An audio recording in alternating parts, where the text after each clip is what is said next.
Oh,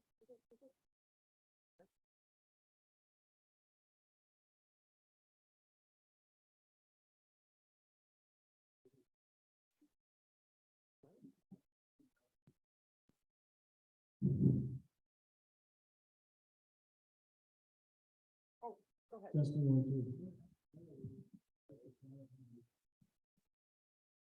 Good evening, everybody. We'll go ahead and get started with the news board meeting. We'll start with the study session. Calling order is 6:03 p.m. on Tuesday of this month. We'll start with the pledge of allegiance. Ready to go.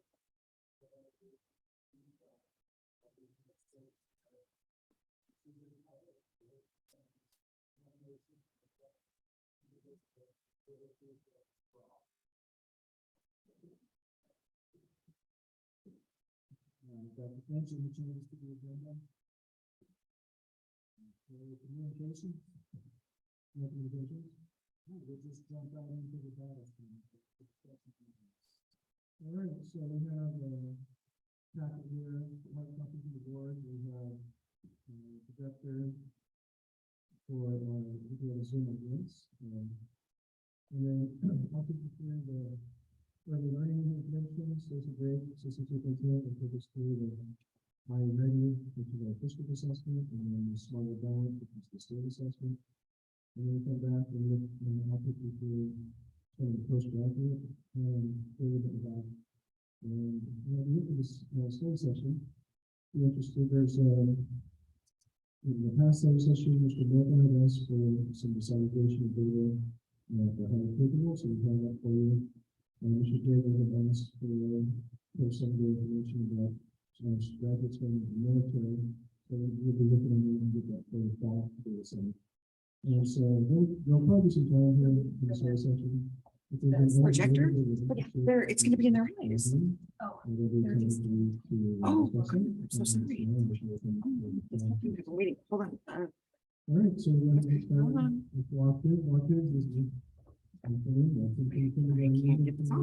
skills. This is the assessment that's done through observation in September and October. And our kindergarten classrooms, the deadline for data entry is October 31st. And we do have a gap in the data to make sure that in the 2021 school year. We've actually collected in-house and published in the school year. So take a look. First page, we have 21-22 data, so we did have a slight decrease in the kindergarten readiness. The first with COVID, we're not knowing what to expect. It's still 56.8, higher than previous years within the 2015-16 school year. So good to see that we're going to do it. Look at the bottom of the page, it shows the segregated by ethnicity. And so Hispanic students have been converted very consistently and really in white students. And so this emphasizes the message that we need to continue to do for the Hispanic community. If you turn the page, you can look at the 6 areas of success. The cognitive is problem solving, language is literacy is written. We've done a lot of work with our community. What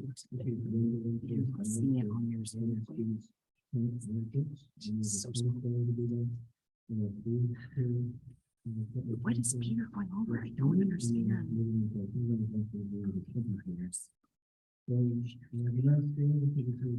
Share it with you. Physical and social emotional. Physical includes primary skills and social skills.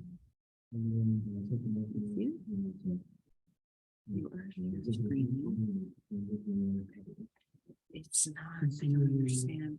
Look on yours and see if you can see it better. And they have the 2 issues with the next. So again, Oh, comparisons to how students score. So that's 0 in the 6 areas, 1 in the 6, the second area, and 6 in the 6. And just really good. Disaggregate the data there's no Latino, there's Hispanic, white, and then there's no students.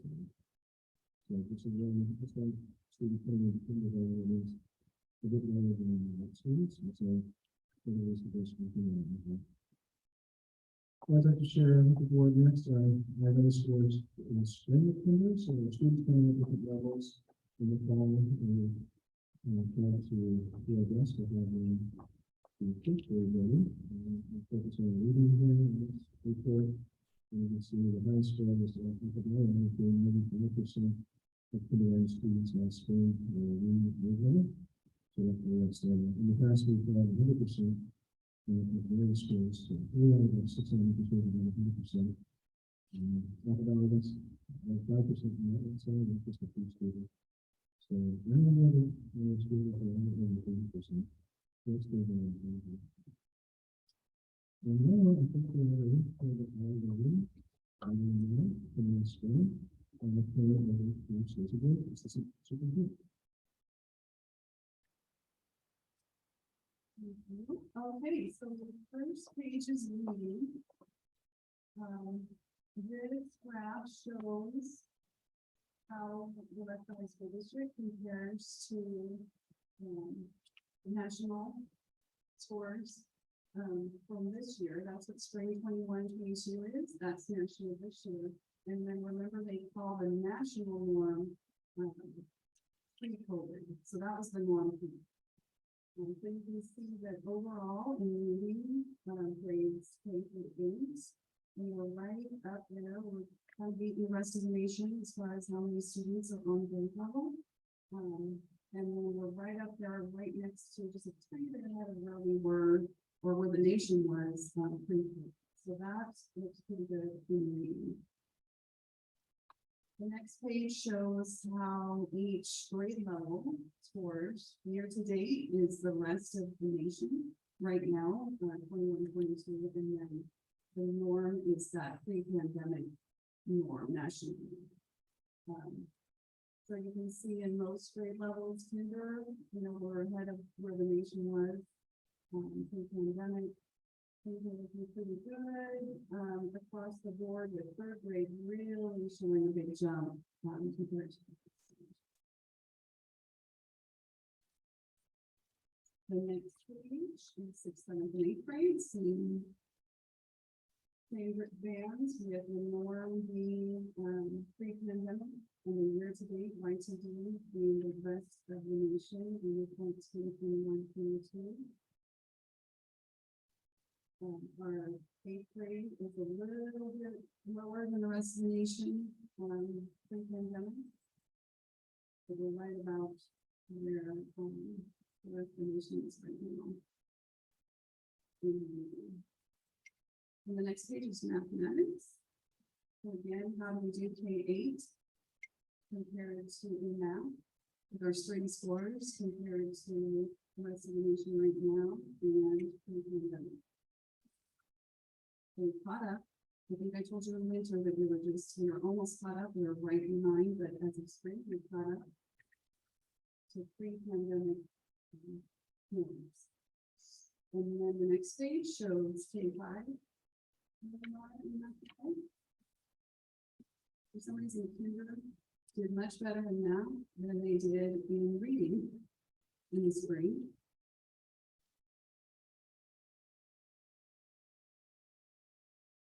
And the next page is 6th, 7th, and 8th.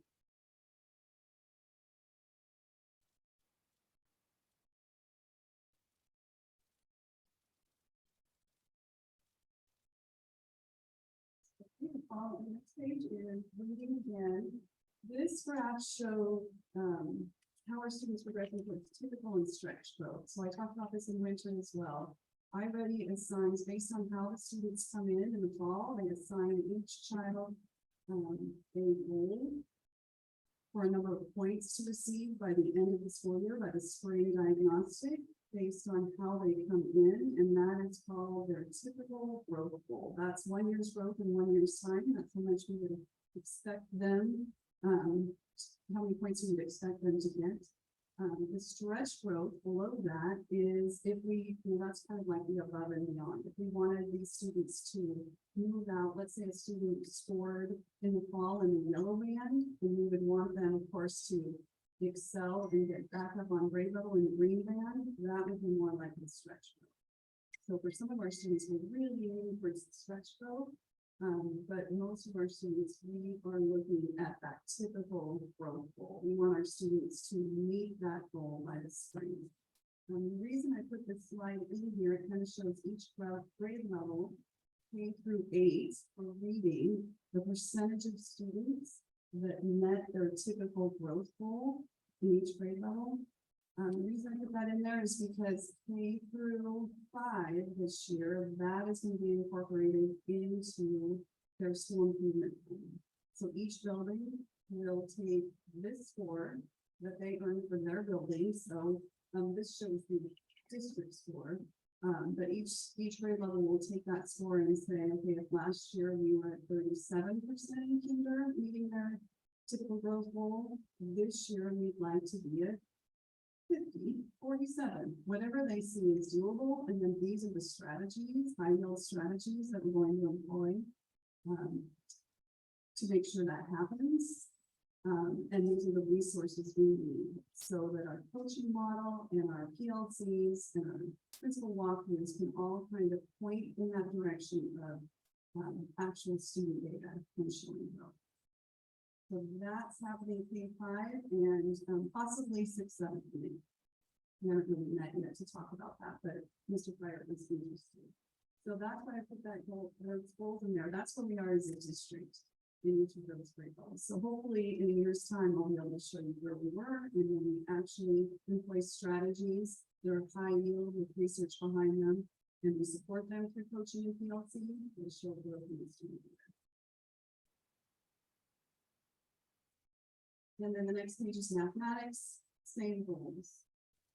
So even though it looks like, like in first grade in math, 60% of our students make the typical growth, that may mean that a student came in on grade level and they stayed on grade level, but they didn't meet their goal, if that makes sense. So that's something we're really looking at, and I'll talk a little bit more about that when we get to the highly capable data.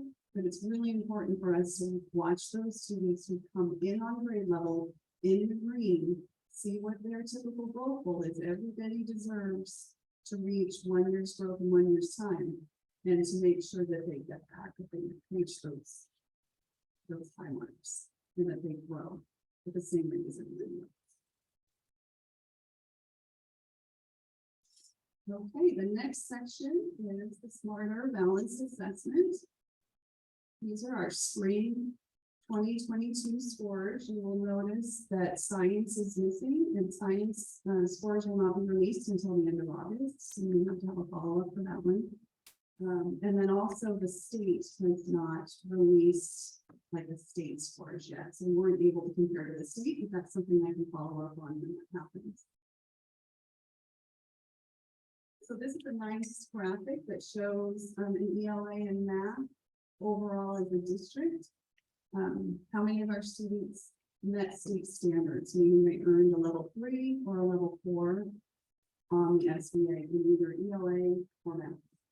Remember the ELA is, you may be tempted to compare these scores looking at ELA, you will say, but in reading, third grade got this, but remember that iReady reading doesn't include writing. And on the SBAC, ELA is reading and writing. So that's not quite very clear. So you'll see the percentage at each grade level of students in ELA and math. Excuse me, sorry. Met standard.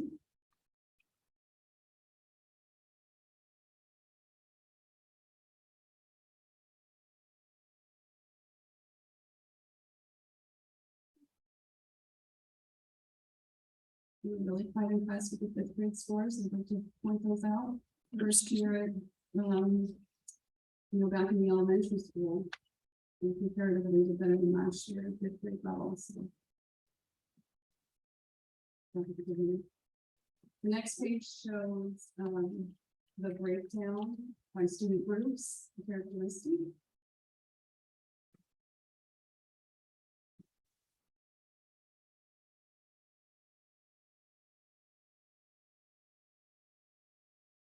And then the following page just kind of shows, you know, the yearly progress. Remember in spring of 2020, we had the waiver in the state of Washington, so there was no state assessment.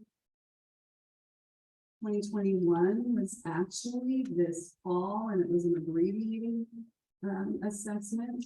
So I'm actually surprised that it's on here because OSPI was really careful to tell us not to compare it to any other year because it was a different assessment. During the pandemic, when students were quarantined and we were still wearing masks and such, but it is on here. That's what the 2021 was. So we actually did 2 state assessments this year. And then our spring 2022 scores. You can see that certainly the pandemic has impacted achievement on the SBAC.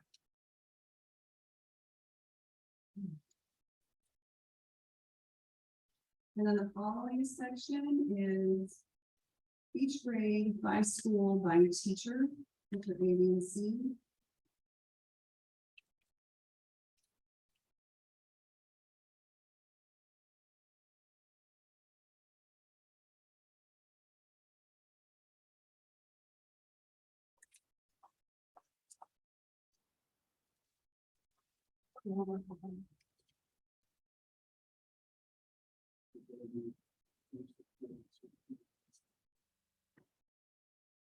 Depending on the school, but I'm going to say generally no. I mean, the staff works with the principal to make those class lists. Some schools allow some teacher choice or parent choice, parent request. Some just cannot because they just can't.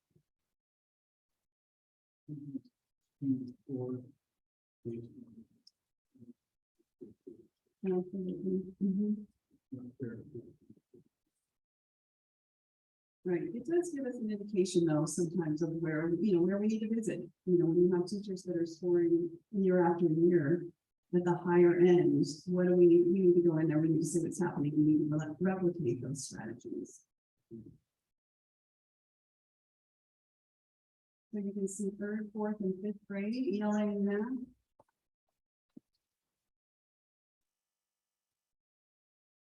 We're going to highlight 4th grade and everybody.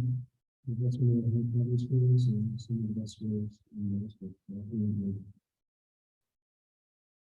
Knowing too which grade level teams work together and plan together, sometimes this is just really confirms what we know about that collective teacher efficacy and how important that is for teachers to be having a high function PLC, to be sharing their data, to be sharing their lessons, to be reflecting together.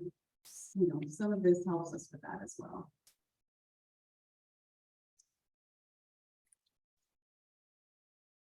And the other one to highlight is the 6th grade math. 32%. So that's this income 7th graders, really looking at the administration of the campus and to see what type of additional support we can provide to 7th graders when it comes to math. So there's things that we're using usually funds and one of the target is going to information and so we need that information. I guess this is teacher wise, it's the same teachers that are going to have this schools open. So there is definitely areas of station and we have strong schools, 4th grade and 10th, and next year 6th graders in math. This year, before you go further, definitely some of the messages that the microphones it's pretty clear on others. It's garbled.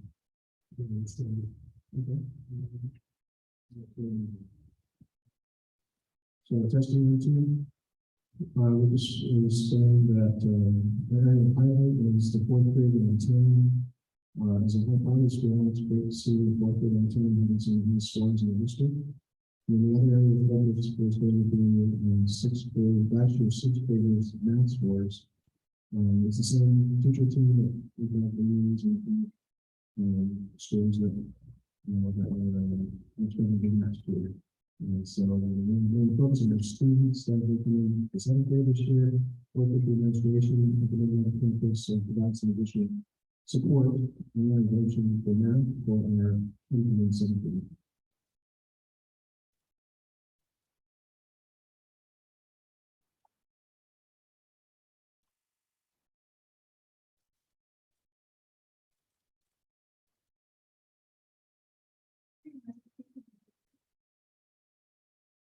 Board member would ask me to look at the data in the screen for the students who, whether SBAC scores were. Highly capable students who stayed in their neighborhood school compared to highly capable students who are in our policy. So the top graph shows third, fourth, and fifth grade, ELA and math, with the school listed up at the top. And then in parentheses is how many students. So you can see up there at the top in tandem. In third grade, there was one student that qualified as highly capable, and she passed the next time, so that's right. So some of them end with point below. But what really came out from this is there's not really a statistical difference based on the SBAC on whether highly capable students are taught in their neighborhood school or whether they're in the program.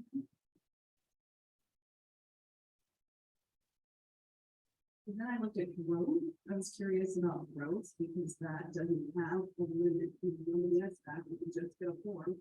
Perfect score on 4, you still get a 4. I mean, on the SBAC, you just get a 4. So looking at the growth, so I averaged the growth, the needs numbers on the. I don't know what's wrong with Peter's lake. Heidi said she couldn't hear when I switched up. First chart shows students who stayed in a neighborhood school who qualify in those areas. So I was comparing apples to apples. It's not, you know, if there was a child who just get qualified as highly capable in reading, but not in math, I didn't even know. So grade 3 across the district, the average growth with 176% of the growth goal. Where's 176? In Cal, with 17 students, and then non-Cal, 159%.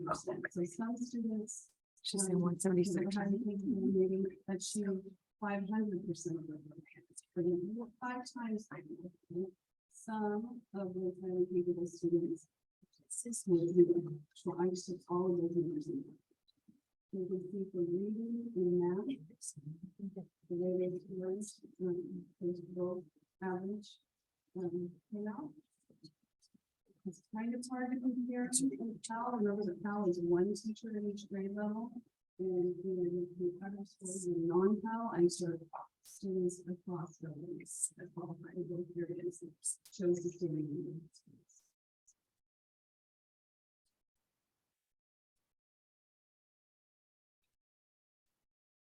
And then I was curious, the bottom chart, I was curious, how many, what is the percentage of students who are highly capable in Cal and non-Cal that achieve that nearly typical growth goal? So you can see, for example, third grade reading, 71% of the highly capable students in the Cal classroom met their IRA growth goal, and non-Cal was 67%. And some areas like math third grade, not in the college program, more of them achieve that typical growth goal.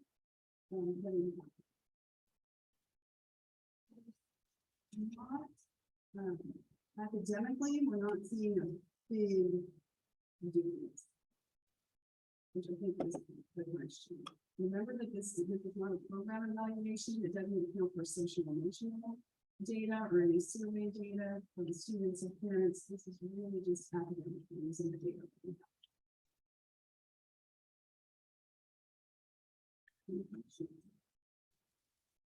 Before we start at the middle school, I was looking at very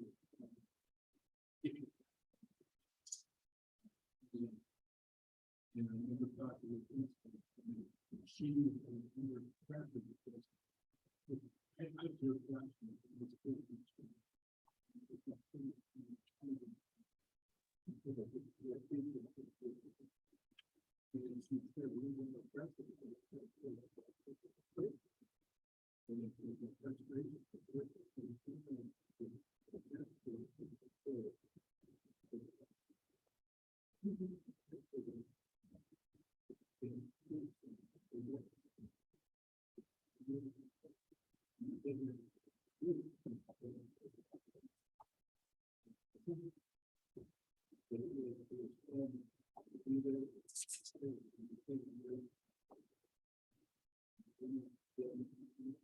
I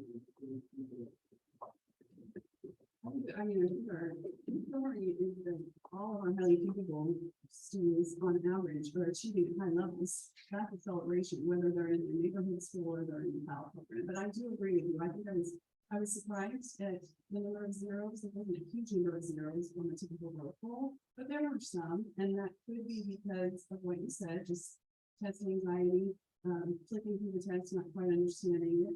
And I'm curious to see if when we as grade levels in school buildings start really focusing on that typical growth goal and using it to measure both our grade level and our school on our school improvement plan, whether there's less zeros, because that typical growth goal becomes important to everybody, even the students.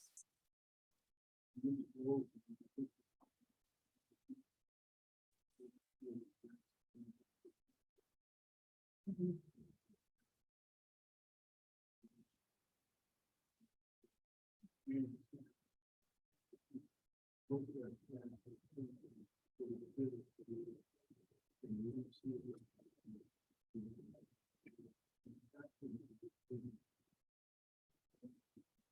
Right, we're close. I mean, we're close with looking at that typical growth goal for every student and really watching it. I think this year will be different. But you're also right, because if we both the SBAL and already diagnostics are snapshots in time, and they don't represent all of the learning that happens. Especially when you start looking at the third, fourth, fifth, and you start looking at people with students and how they get on the kindergarten already. You know, screen, that may not even make sense to those students, those young students, and what they're supposed to be putting in the computer. So, luckily we have other measures to show for this. I asked the question, and it's maybe just restating it. It didn't sink in. A typical, I know you explained typical growth and stretch growth. Can you explain that again? It just didn't quite sink in the first time. So I apologize. No trouble. So, imagine that a second grade student takes the fall diagnostic and they score a 224, which places them maybe in the yellow band, maybe approaching their grade level. iReady has a formula which they then assign a number of points that becomes their goal. So it may be 22 points that they have to get on the diagnostic by the spring in order to show, based on national norms, 1 year's growth, typical 1 year's growth. So another student who comes in and maybe gets a 320 and scores in the green, meaning they're on or above grade level, they may have 12 points to earn based on typical yearly growth. So before 2018, iReady used to give everybody the same number. Everybody had the same goal, it's 20 or something like that. But starting in the fall of 2018, they came up with this formula based on typical growth for 1 year. So we want our students to achieve more than 1 year's growth in 1 year's time, regardless of where they start. I think because of SBAC and because of Reading First Initiative and Dibbles, we got really focused on the colors, and we were worried about how many students were in the green, how many in the yellow, and the red, ignoring the fact that some of those kids come in the green and stay right where they were. Their growth is 0, according to the spring diagnostic. That's what we really want to make sure, that even our students who come in on grade level are making those 12 points, because everybody deserves that. And with our, personalized learning initiative and station rotation, that's more doable than it ever has been. So in your 12-point example, if iReady assigns 12 as what they need to achieve with the 12-point additional mark by the spring, and they get the 12, they're typical. It'll show that they would made be typical growth. Yes, that would be typical growth. If they got 12 points, they would have scored 100% of their typical growth goal. where some students are scoring 530% of their typical growth goal. So they're blowing that goal out of the water. And that's the That's stretch. what I average. The stretch goal underneath is a little higher. So if a student came in and they got 12 points for their typical growth, their stretch goal might be 18. So it assigns both, it assigns the typical and the stretch. Yeah. Got it. And when I met with iReady and we looked at that chart with typical growth goals and stretch goals, this one. The blue That's one, what that's. I asked them like, what, that's not normed nationally, but they do these conferences to go over data every year with different districts. And some of those, to me, I think everybody should have 100%. Every student should be making their typical growth goal. And they said, oh, Susie, these numbers are pretty high. Like across the board, the West Valley, you do have more students earning their typical growth goal on average than most different districts, but to us, we want 37% district-wide at kindergarten reaching that goal on that diagnostic. Again, maybe not developmentally appropriate assessment, maybe there's other things going on, but we're going to shoot for 100% of the students making that goal. And if you're in the typical growth, you're not in the stretch. Right, that's why those numbers are all lower. Okay. Okay. Because some of those students, like the 530, this was, I think, a fourth grader that scored 530% of their growth goal, they also meet their stretch goal, obviously. Okay. But I think if we talk to kids and we set data, we set goals around those scores, and we work with teachers on paying attention, not just to the yellows and reds, but really looking at the greens too, and really differentiate and make sure we're doing universal design for learning. And our badge books are a good example of that. It's very hard for teachers to forget with a badge book who's already met all the grade level standards and who needs to go into the next grade level standards. And we need to start doing some different groups over here. And so then we'll start seeing that those numbers come up. I haven't got it, but Okay. thank you. You referenced that the iReady scores in reading are going to be used for school improvement plans. Are you using that as well? Yes. You Yes, referenced so that- you referenced that with reading, I didn't hear you reference. it'll be, and I should have put a blank template in here, I didn't, but that's something that each building could share, the elementaries could share. Either in what their goals are in their board report or in their presentation. So that data will be in a chart, both their iReady data, both reading and math, what they scored in spring of this year, the student you're looking at right now, and then what their goal is, where they want to be, and then what they do score in 2023, next spring. And then they'll set some goals, at least 3. 2 of those goals will be around instructional practices, high yield, which could cross over content. It could be reading or math. If the school decides that the way we think we can get more of our students to achieve their typical growth goal is by increasing student discourse, making sure that the students are doing more talking from the teacher, then that goes across reading and math. But those scores are right up on the top. Everyone will have a goal that is related to inclusive practices. There was a rubric that we're working with from the University of Washington on inclusive practices. The principals looked through it and scored their building on a 4.21. So I took that, took a percentage of it as a baseline. That will be a baseline. And then the buildings with the staff on their staff development days next week will choose which areas they think they would like to work on this year.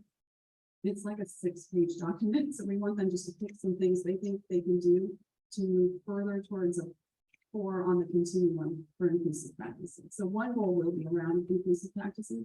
The other 2 will be high yield instructional strategies that could cross over between reading and math, each grade level side. Hopefully, they'll have some things in common to make it easier to do professional development and to monitor, but it's important that the teachers choose those goals that they think and those strategies, just as long as they're high yield research.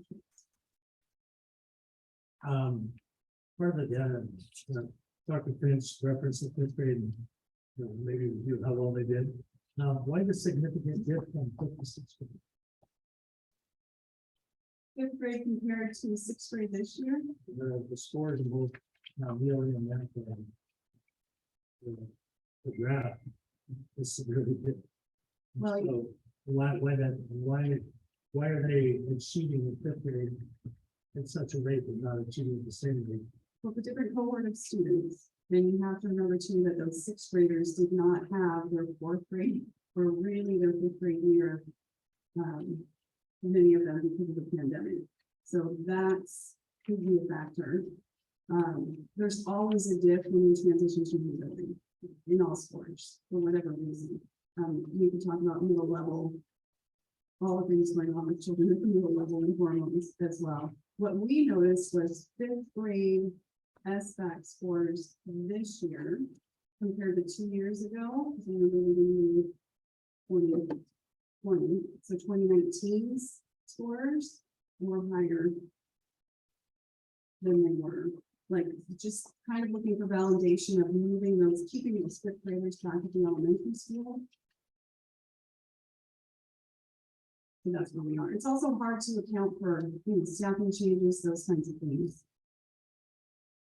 That's a very good question. It's something that we need to think through. Well, that cohort group, that cohort sixth grade group, what's the plan for support for them for the next year, years to come to I mean, I was really happy that Richard was interested in the school improvement plan template with the student data on it, because that's something that we can really, wrap our arms around. What are your three main concerns as all this data, you've run through this data? What are your personal opinion? I think, again, typical growth. I just think growth is so important to look at. It's so hard not to kind of what Dave was saying. We look at SBAC and we look at it by teacher and we say, yeah, but, that's, the demographics are different in classrooms and there's different mixes of kids and there's not really a way to control that. But growth is growth. And we do know that students who qualify as having a disability or special needs, many of them grow at a slower rate. So there's that. But at the same time, everybody deserves 1 year's growth and 1 year's growth. So really focusing on growth kind of weeds out any of those factors. And there still could be some with larger class sizes and those kinds of things, but it's just really important to be able to wrap our hands around something that can show growth. I think kinder was a concern for me. First grade was a concern in the fall and the winter, but first grade kind of came up as a district, so that was great. I think kinder, we're seeing some of the effects of students who might have been in, licensed child cares, and those students for 2 years did not see an adult's face 8 to 5, 8 a.m. to 5 p.m. They did not see an expression. Their faces were covered with masks. I think that's what the literature is telling us right now, is that is having an effect both academically and socially with young students. And we kind of felt that at some of our elementary schools this year with kindergarten. It was just a little bit of a rougher crowd at some schools because they hadn't been anywhere, and then those of them that were in childcare didn't get to have all of those facial cues. They're so important to learning and speech and the way your lips move. But we're overcoming it. We're going to work on it. It just means more in kinder level, more play-based learning, more student choice, less worksheets, less paper and pencil. If students didn't get to experience nursery rhymes in their faith-based preschool because it was closed, or stayed at home because that was the safest place with mom and dad, then we need to replicate that in kindergarten. We need to be singing, we need to be rhyming, we need to be chanting, we need to build the brain ready to learn. And then my final question, with POCs in our district, there's some classrooms, looking through the data, there's some classrooms where we have some teachers that have some high percentage of kids that are scoring very well.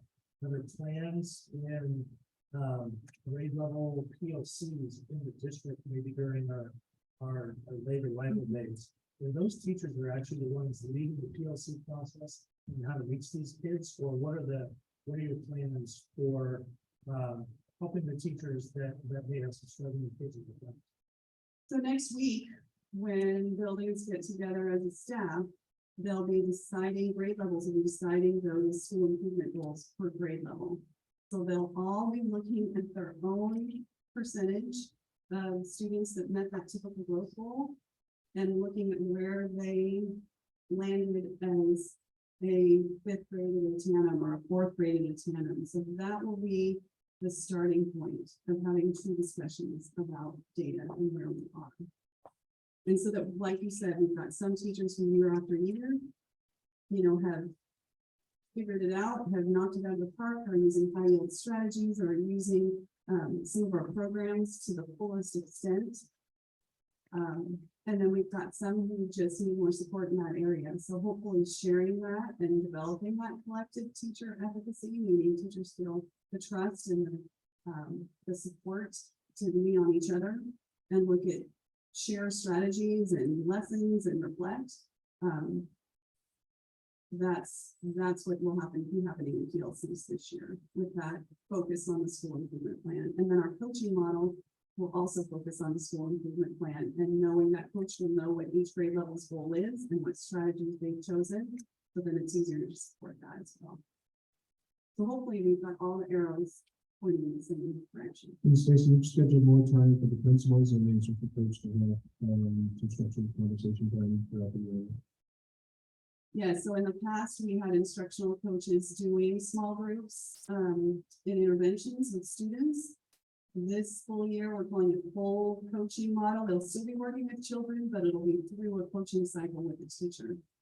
So it's almost like a team teacher for a 6-week cycle, but the teacher will identify the goal they want to work on, looking at the school improvement plan, looking at their student data, figure out what the coach and the teacher get together and figure out what they need to work on. And then they go in and they conquer it together.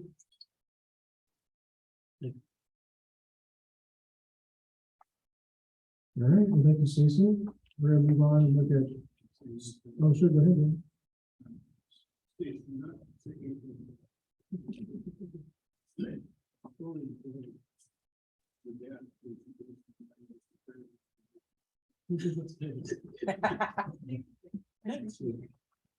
All right, next we have attendance and discipline data, and this is the information from the LSTI website, so there is a lag to this data. So on attendance, we're actually looking at the 2020-21 school year. That was the pandemic information, so that there was a dip in attendance. So 1920, average attendance was 90%, and it dipped to 72%. So that was attributed to the pandemic. Next, student discipline data, and that was only for the 1920 school year. So that was.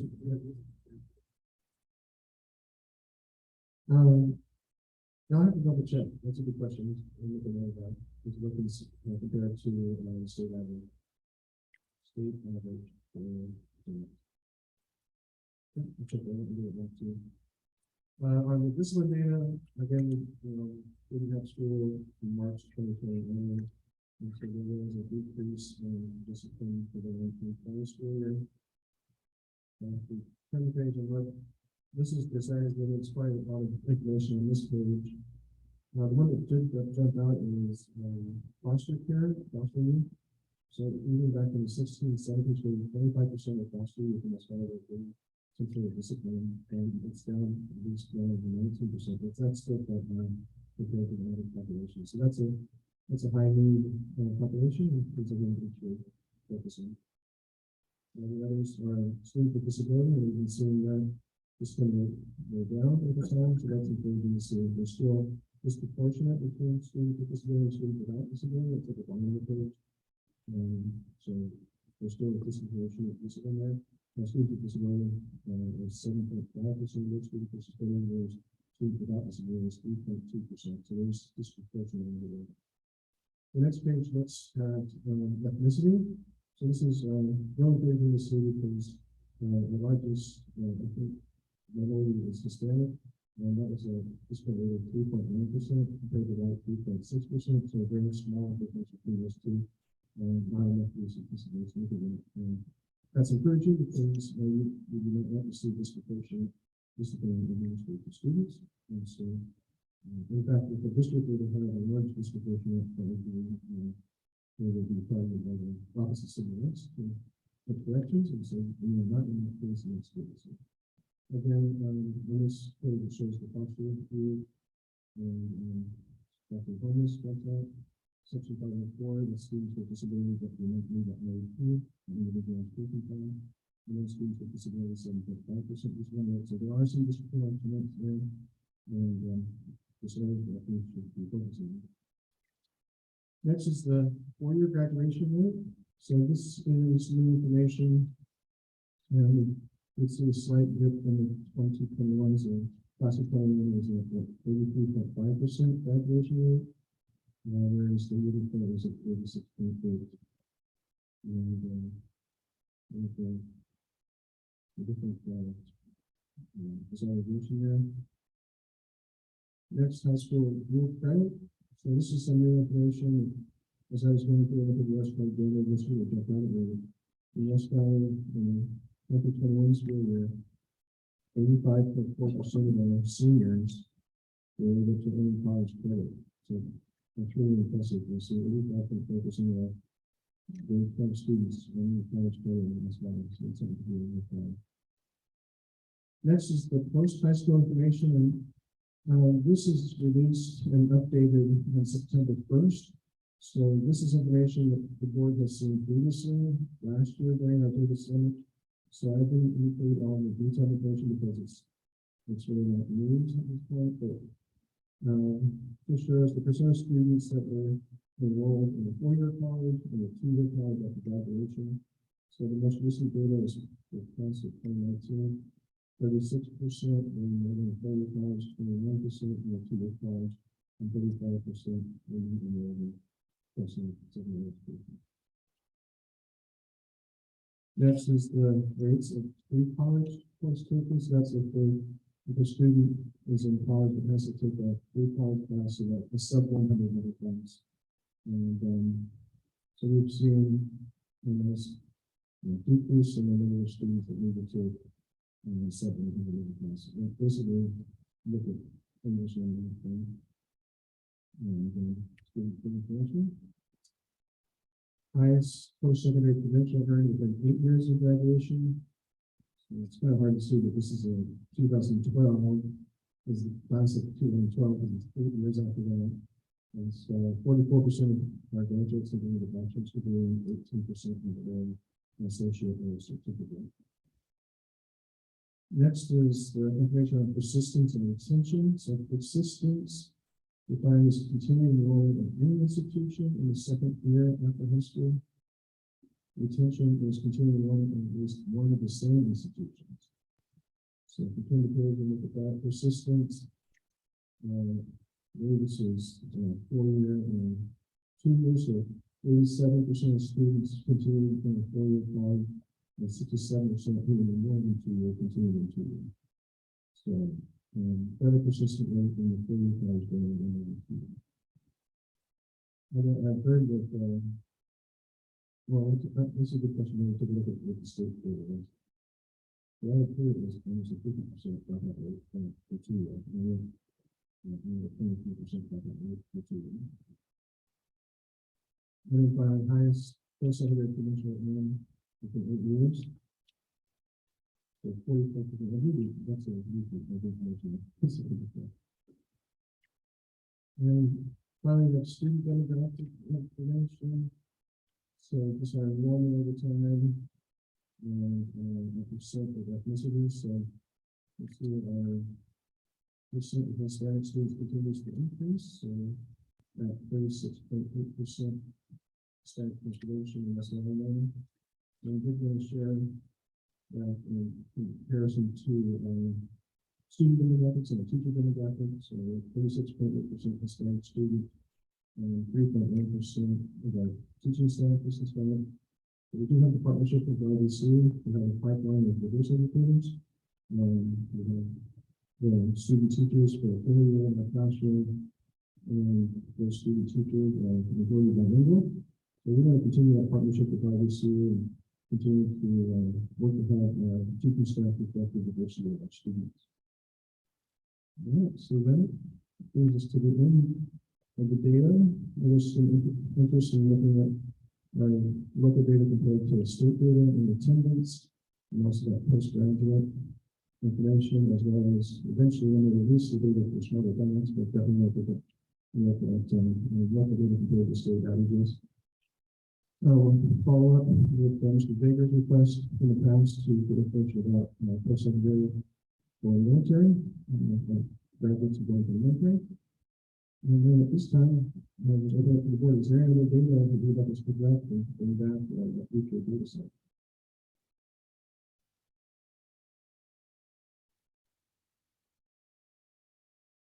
All right, hearing none, thank you for that presentation. Very useful information there.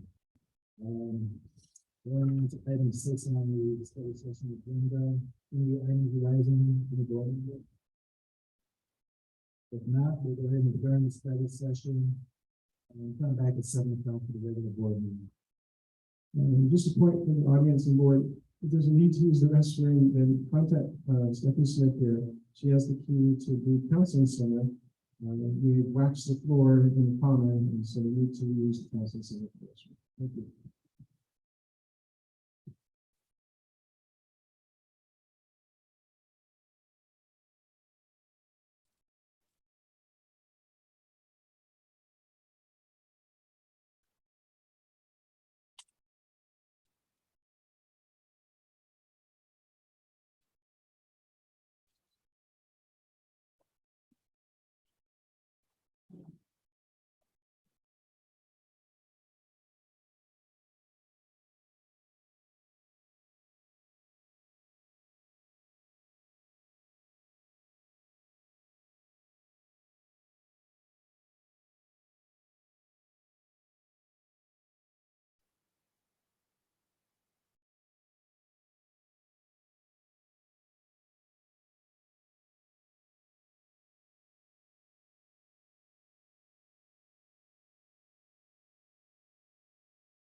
Okay,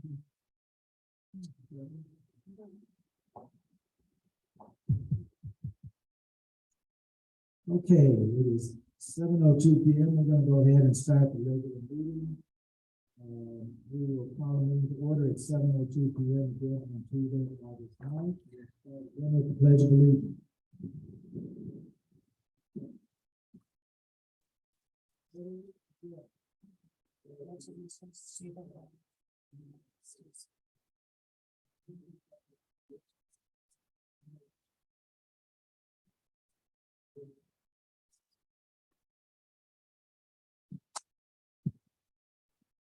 Okay, Dr. French, any changes to the agenda? No changes to the agenda. All right, we'll jump right into communication. We didn't mean to do this before. Yeah, I'm so glad that Denise Tripalsi is here this evening. So Denise, come on up to the stage. I'd like to recognize you in your retirement.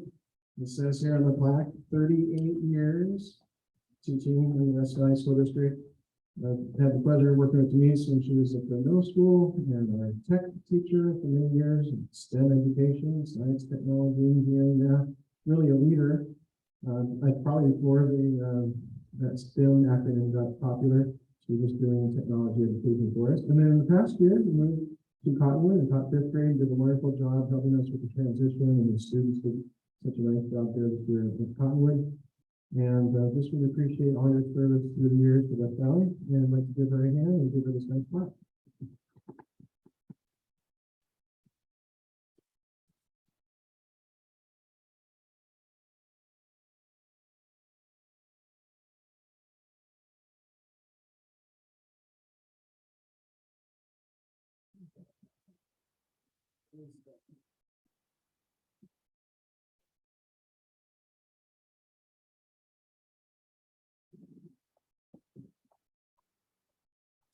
And thank you again for coming this evening. Appreciate that.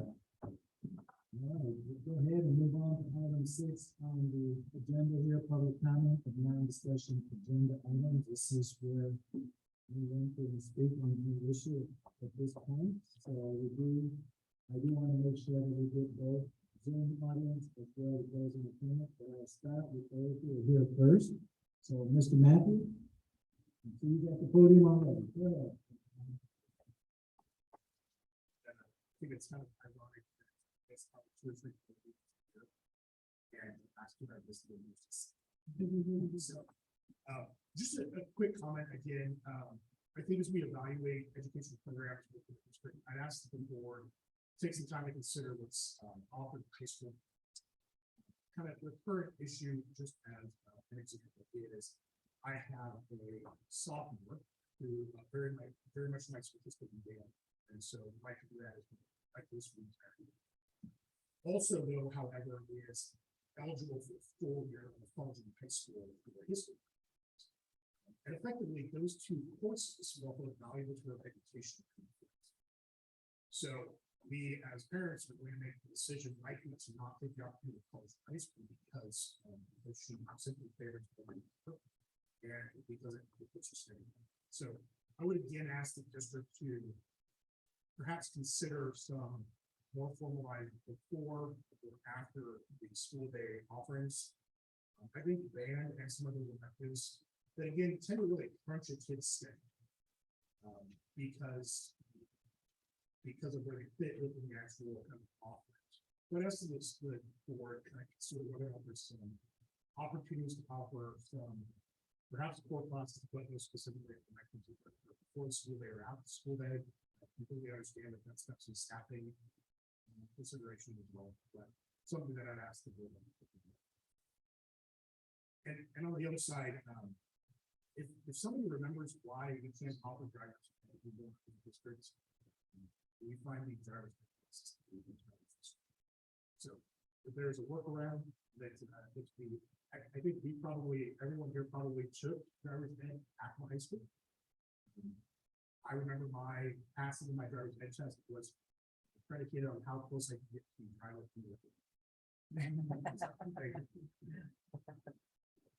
All right, thank you, Mr. Matthews. I'll check to see if there's anyone who would like to comment via Zoom. No. All right, doesn't look like we have anyone on Zoom. We have one more person who is signed up. Susan? Oh, wait.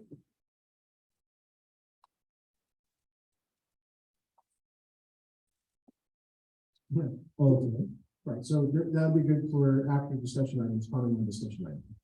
Good point.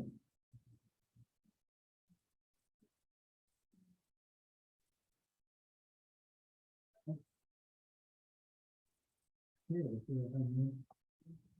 there is one. Okay, go ahead, make that person, please.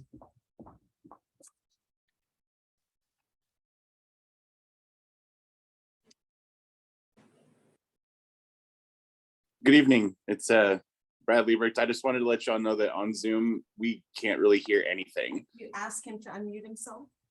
Okay, I definitely did. participant, if you could unmute your device so that we can hear you. Hi, we just on Zoom, we can't hear anything. It's very, We still can't hear you.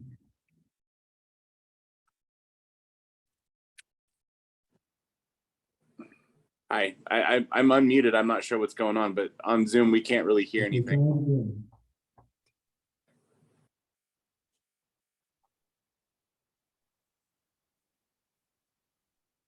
Try it again.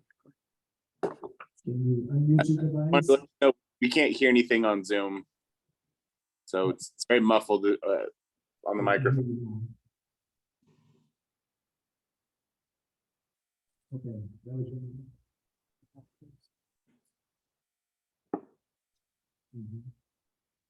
All right, we will move on into discussion items. Item 7 on the agenda, capital projects, facility need for the seasons and use of remaining funds from recent construction projects. Would you like to begin? I'd just like to say that we put this on the agenda, we have not all the board members here, so it was an opportunity to give all the board a chance to discuss the issue here as a discussion item. Last week I was, or I'm sorry, the last board meeting I was, out and I did attend via Zoom, the last half. And I did hear some of the discussion.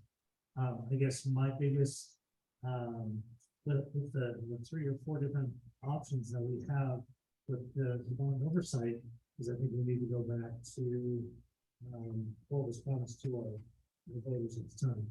And if we deviate from that, I don't think that we're going to do good. And so I understand that there's need for capital projects, that money could be used and could be used wisely. However, I think that we need to separate this issue. Anyone else?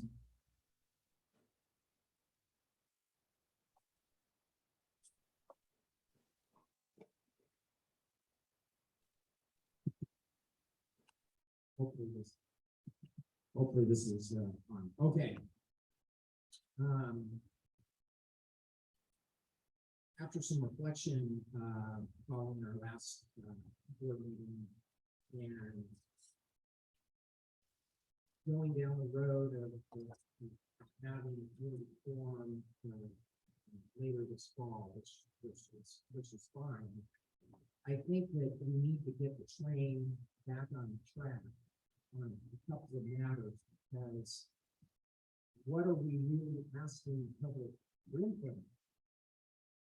First of all, we need to get the train back on track for reconvening the long-range facilities committee and updating the report that we received a couple of years ago to evaluate how are we making progress on that report, how are we not making progress on that report, and then to discuss any new needs in the form of maintenance or capital projects. In the last school board meeting, we heard a presentation that was never brought up, never discussed, never addressed. It's a brand new potential need for the school district. And it seems to me like the long-range facilities plan needs to be, a planning committee needs to be reconvened to address where that falls or doesn't fall, or where is that in the process. But the long-range facilities plan, a promise that was made in the bond election for Apple Valley and some of you in the beginning of that process, needs to be updated. we need to look at all available options, which have not, in my opinion, been presented, relative to either returning the money in the form of the defeasance, and then we move run capital levy. On the other side of that, I mean, there's a lot of things to seek community input on.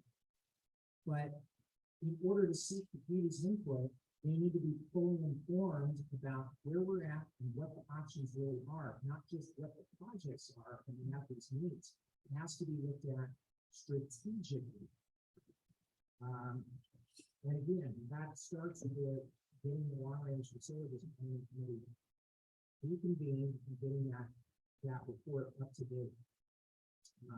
We also need to look at in the future how the funding for those deferred maintenance projects and capital needs, how that gets addressed, not only potentially with these monies or however we're going to do it, it needs also to be looked at strategically in terms of future levies, which we have to rerun in 4 years for the operations, but then also as we look to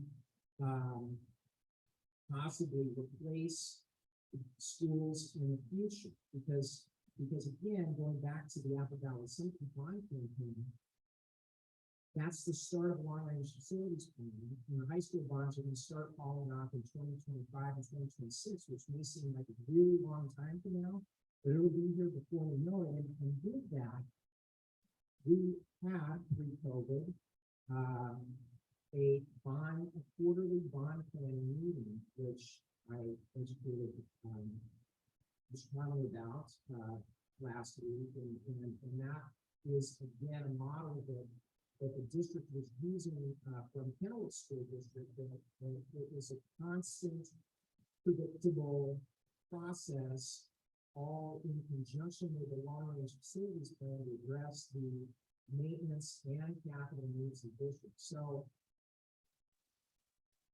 I think it's really clear how I feel about the return of the proceeds back to the taxpayers, and that hasn't deviated and will not deviate. But if we're going to ask the community for input, then we do so by a process that we started right after the election. And we stay consistent with that process, as I've outlined. So I would hope that whatever we do, at least those steps be taken, and hope that the rest of the board can like it. Before we go any further, I have a request. I received a text message that they cannot hear us via Zoom. Can you up the volume for them? There is absolutely nothing you can do. Okay. Anybody else? Comments? Yes, Who's they? I went through a different day. Tim Criswell just retired, and he gave us a annual report, pretty much mirrors what the long-term planning commission had said before about what things need to be done in our school district. And it's, I've asked my wife, it's like, what comes first? Do we talk about this $17 million, or do we convene the long-term planning commission? And I personally say, I think we do the long-term planning to tell you what we're going to do with money. Right now, if we don't have an idea of how we can do some money. I don't care which one it is. We're going to meet at the long-term planning committee, and Mark and I have been on that for 2 years. And that'd be great. I really think that what Tim Criswell has rolled out is pretty accurate. It's written out in the last month.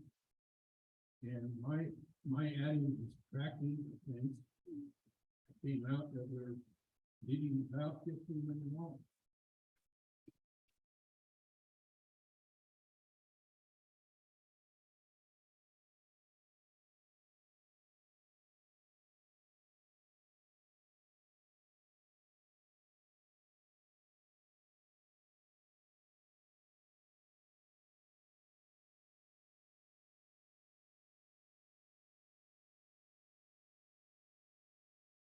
These projects, so these are projects like, uh, roofs. The roofs, and some of the buildings need to be replaced or repaired. Tennis courts.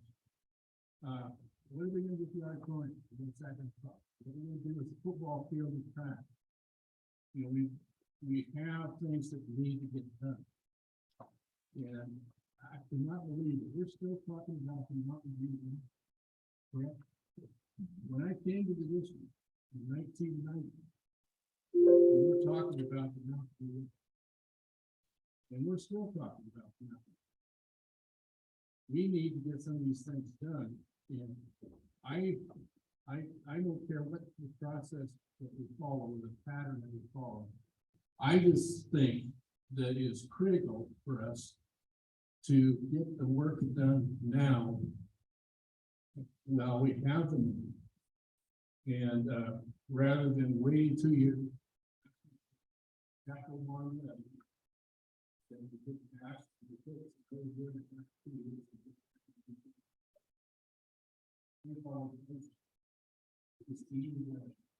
We looked at football field and track 3 years ago. We thought we could find private donations to pay for that. At that time, it was $2.5 million. It needs to be done. And we cannot, it surprised me on how much it would cost to get it all weather through the football. And to fix the track, it's $2.5 million. Now I bet you it's $3.5 million because of inflation. We need to get moving on these studies. And I'm not sure, Mark, what you're talking about, either this or that. I think we need to do what makes sense. And that is use this money and fix the things that need to be fixed. And present that to our community at community forums.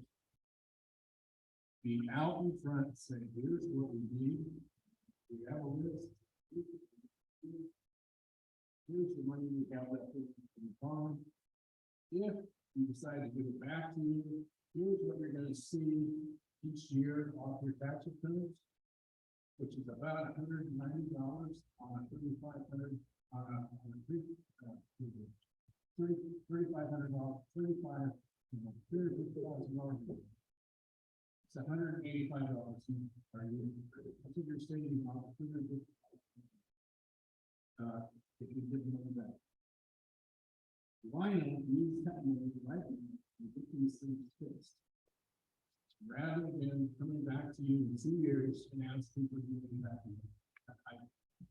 It baffles me as to the logic, except for, and I've been here for 40 years. And that's valid. I've been at the district for 30 years. Before I came, Whitehall was built. At the end of the project at Whitehall, before Peter and they decided rather than putting any addition, which they could have done under Whitehall, they would build something at the high school, which they did. When Whitehall opened, it was full. I walked into Whitehall 4 years after it opened, and they were still complaining about that. At least for me, which he was with me, Whitehall at that time. They were still complaining about the fact that they did not do what they said they would that way. Instead of building another wing on the Whitehall, which was what they called when they started, they did something at the high school.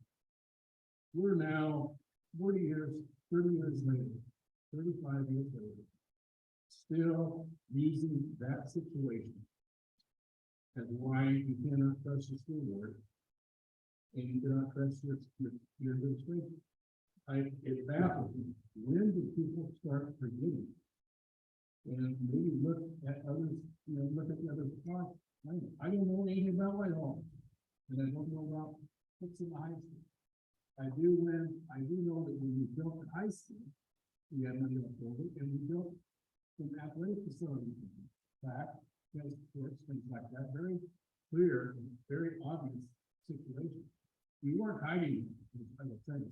They were done. They needed to be done. I do not understand why, if you have money left over, you can't spend it on things that you need to fix. And in this situation, we have $14,820,000 in Chris Lowe's estimate. And that's not counting. If you look at the bathroom at the high school, it's installed, that's not even counting it, because we don't have dinner. So we haven't started to do that. There's almost $50 million in projects, some of which are 30 years old. And we've survived 30 years of it. Now we have an opportunity to try to fix this stuff. I can understand why we don't do it. And as far as lying to the public, I don't think we're lying to the public. If we have open house, open meetings, and we have 2 of them scheduled, and we let the parents and the patrons, the taxpayers, whoever was to show up at those meetings, and ask us any questions they want about why we're doing this. And we make it very clear to those people who are at those meetings that this is what we need to do. And then we listen to what that group of people say to us. And I'm very willing, that the majority of the people at those meetings tell me when I told it, and we want to give money back to the people. And in 2 years, we'll be happy to have a bond levy to cover $15 million on top of that. Then I'm fine. And we don't want to do that. But I want the opportunity to present to the people the facts in the situation, and then let that group present them their ideas to us, and then this school board will make a final decision. Thank you. And Dave, I haven't been around education as long as you, but it's pretty close, 30 years. I'm a sports guy, and having a state-of-the-art football facility, track facility, that would probably be number one on my list. Having an auditorium that when I went to junior high, it's still the same auditorium that's at West Valley. But I do know that if you were to put those things on a bond, the chance of your bond passing less. And so having those big ticket items, saying that we asked for you to pass this bond for 2 elementary schools, and we have money left over now that we're going to build an auditorium, we're going to update our athletic facility. Some people may not have voted for that bond in the first place. So to separate those 2 issues, I think needs to be done in my mind. I understand that there's money, and if there's money left over, we should be able to have we should have people that have the district's best interest in mind. However, I think that we need to separate those issues with the bond that was presented, it was voted on, it was passed, and then because of timelines, it will be time consuming to get those other things worked on. But I just think that we need to separate.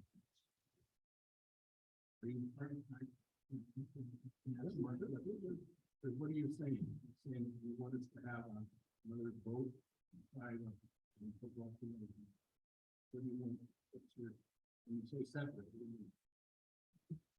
The football field was not included in the original one. And so to now say that we're going to put a new football field and stadium track in, that's circumventing. I guess we're hoping that we can come under a bid so that we have money left over to be able to do it. And I just don't think that that's the right way to do business. I understand that we do have this money left over, but I don't think it's you said it's $169, $189 for a $300,000 home. I don't think it's the amount, I think it's the intent. Yeah, my response, I guess, is to, when we first were talking about what, some of you in Apple Valley, we thought we would add the mechanism to that levy. And we'd add something from the can to that levy, and something from junior high and something from high school. We thought we would add something from each of the other schools to that levy, so that it would have a better chance of passing. Because it was just Apple Valley and some. And so we thought in order to we'd share the levy, and we're getting more people wanting to pass the levy.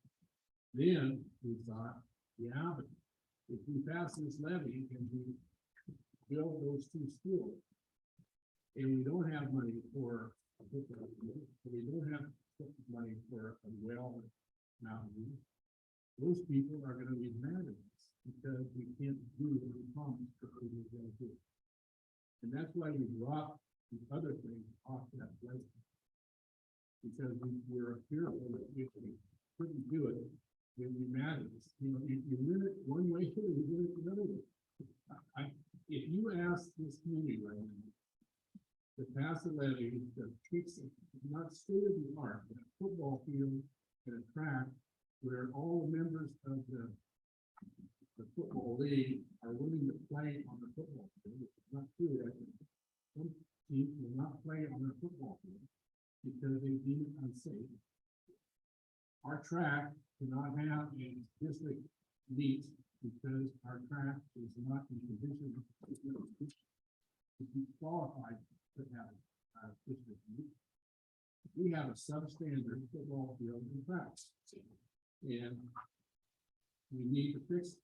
If you want to go out there and put it on a levy, I'll guarantee it will never happen. If you put a football field and track on a levy by itself, it'll better pass in this district or any other. You need to figure out another way, and that's why we met 3 years ago and tried to figure out private things. We couldn't. But it has to be in some kind of a situation like we walked into here. We walked into $19 million because Cal Park, a graduate of West Valley, and Chevron did a heck of a job building those two elementary schools and saved us money. Now, we walked into this money, and listen, why not use it? Rather than give it back to people in a very small portion, and then in 2 years, ask them to have money. That's my main question. Can anybody answer why that makes sense? Otherwise, Because that was, other than no, because that's not what was sold to the voters in 2019. Dave, you used the term promise. That's not what we promised our voters. And so when we promise something to somebody, we need to stay with it. does it make sense to give the money back because we promised it back, and then ask you in 2 years to put it back? First of all, hold on. First of all, we haven't even, first of all, if my proposal is this. We vote before the end of the year when it comes time to tell the assessor and the treasurer what to collect from the taxpayers. We make that resolution, and in that resolution, we return the excess bond proceeds so that people see leave in 2023. We could also, at the same time in November of this year, run a levy in February. Now, to address all of these needs. We may run out of time to be able to do that and everything else, in terms of what does that list look like? What are we going to go out? What's the cost? All of those things, okay? But Yeah, I'm not saying wait 2 years, I'm not saying wait 2 years, but we have to think about it in terms of the greater need. Moreover, so you ask, does it make sense? It always makes sense to do what we said we're gonna do, which is build 2 new schools, and that's it. As I said in the last meeting, I'll say it again tonight. It was very intentional not to include other things. That failed in 2017, when we tried to include the junior high, the price tag was too big. 5,239 people in this district voted for the 2019 bond of 8,612 voters. And they voted on a bond that replaced these 2 schools and didn't promise anything else. It is to be celebrated, just as you said, Dave, that our professional team built 2 wonderful schools on time, and we did so in a prudent fashion. I can remember in 2018 and 2019, when we were looking at this, that at that time, Moses Lake finally passed a bond to replace its high school, yet did not raise enough money. And then they were in the situation, what were they going to do? So thankfully, we didn't have that problem. And it is a good problem. But the reason why it makes sense is to follow through on what we said we were going to do. We have a great opportunity to do it. But we have to do this in a very strategic, thoughtful way. Policy for my, no, you have anything you'd like to say? I was going to say something as well, but I'm going to give you a chance. You have your input here. Yeah, matter of fact, I do. Since the last board meeting, we're going back to document paperwork. And as far as exactly what has taken place in the last 2 years. And quite frankly, Mr. Stoner is right on in that we had attempted to pass a bond before with additions that would have satisfied some of the needs that we had at the time. And that bond failed. And then, a long time for the committee, a lot of folks. And we did.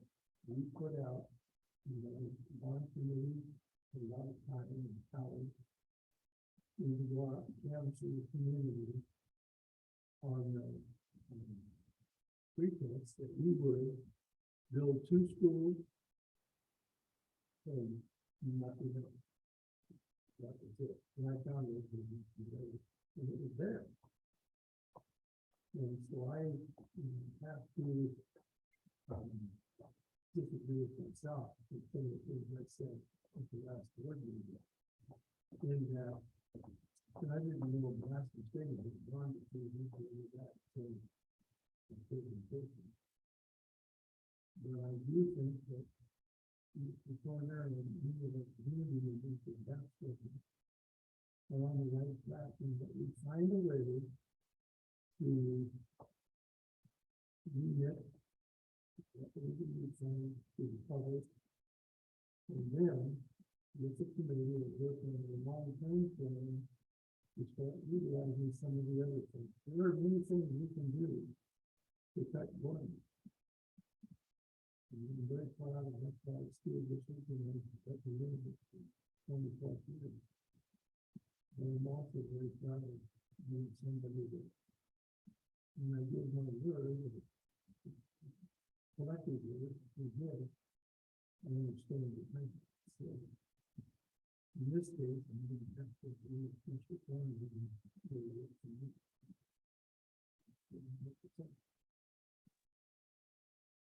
right, thank you. Well, I have a number of questions and comments as well. I just wanted to reiterate a couple of things that I said. First of all,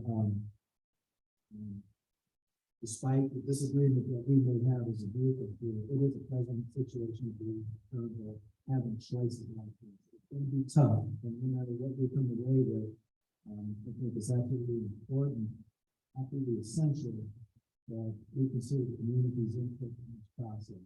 I think before we make any decision, we need to hear what the community says and what they really tell us they want, because they're the ones who put us up here. And I say that very carefully because while we have individuals here, and I appreciate everyone who has come tonight and took the time out of their day to come and provide input, there's still a lot of community that's out there, and we don't know necessarily what all of them think. But I think in the end, if that's what they tell us, then that's what we're obligated to do. And I want to make sure that we just get their input to make sure that in the end, it's really representative of not only what they want, but it's in the best interest of the school district. And that's part of our job as well. I do have some other questions I want to just raise. And I don't want anyone to misread my intent here by asking this question. It's just that I don't know, and somebody could give me some more context to this. So, and to be honest, I have acquiesced to this all along. That is that we have promised to do X, Y, and Z. And I do remember that we said we were going to build these 2 schools, but I don't remember when or how we promised that nothing else would be done with the money. We didn't know what we were going to have. I mean, 19 million versus $2 or $3 million is a big difference in my mind. So I think we need to look carefully and not just say we're automatically going to do this. Now, in the end, if the community tells us that, then maybe. But to come out right out the gate and say that's exactly what we're going to do, I feel we owe it to the community to hear that voice first. That's the number one thing in my mind. I would like to know the actual promise. Who made it? Was it the board who made it? Where did it come from? If the board made it, then I'm all for it. We should keep our word. I believe very much as anybody does. But I don't know the real genesis of that. I was around, but I don't know exactly where the language came from. Also, you know, I heard somebody in the audience say, I know who it said, but I'm not going to repeat who. It is the community's money, and that's why I feel it's important that their input is heard before we make a final decision. It may be, and we're glad that Mr. Thorne said, or even what Mr. Jay said, but we don't know until we hear from them. So I want to make clear that's my strong point. I don't necessarily want to say which way I would go, because I don't know at this point until I hear my point of view. I have no idea, but I would like to wait to consider them until I hear my information. Also, you know, I keep hearing about the high school, what happened to the high school. You know, I keep going back and I'm like, that was 20 years ago. That was a while ago, or some period of time. Things change, people change, circumstances change, the environment is different. You have to consider all those factors. Some of the people who were here with the high school bond may not even be here anymore. We don't know. But I think, again, that's all going to come out with some of these community plans. Because we were talking about, talking about the bond, it didn't come out with a black and white statement. There was a very strong influence in the presentations that were made to the general public prior to the bond. So you're going to look there and you're not going to find the bonds in black and white. And not that I would. I would just want to get behind it was very, was presented very strongly to the community.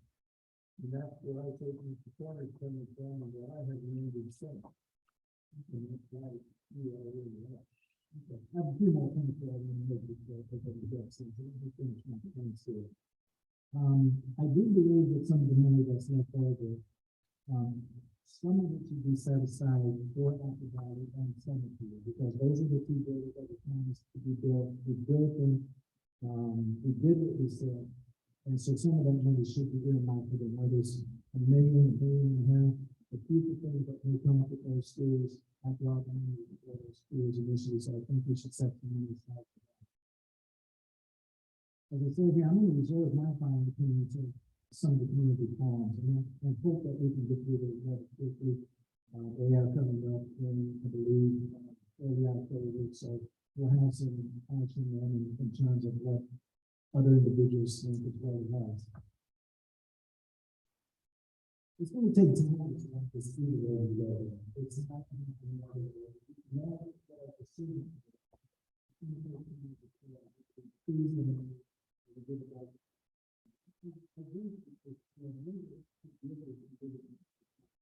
I do not agree with Mr. Davis kind of view that the amount of money that we can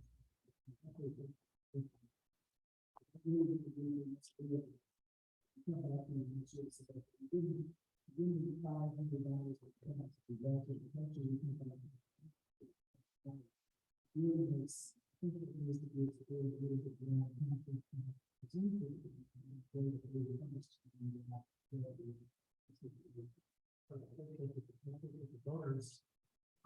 Make that decision. What do you think is gonna happen?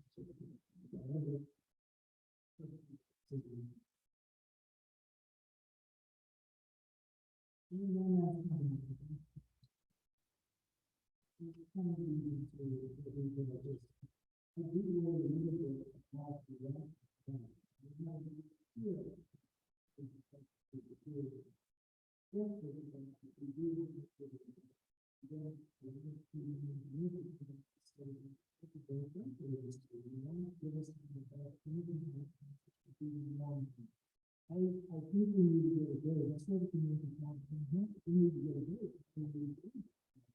Is it why we do this? If we get something, is it not that we would address? I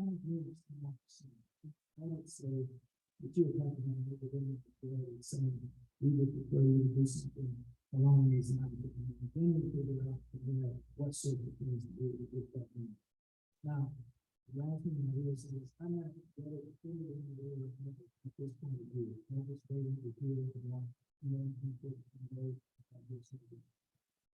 I'm done. Now everybody can break it.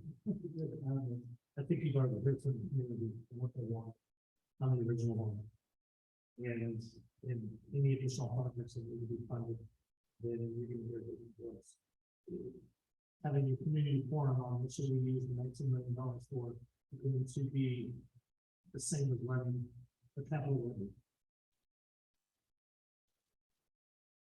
If you get a no, we don't want that money going towards that, then we don't even have we don't even have the chance to go out and market.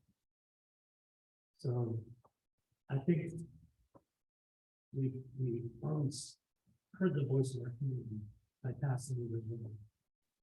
And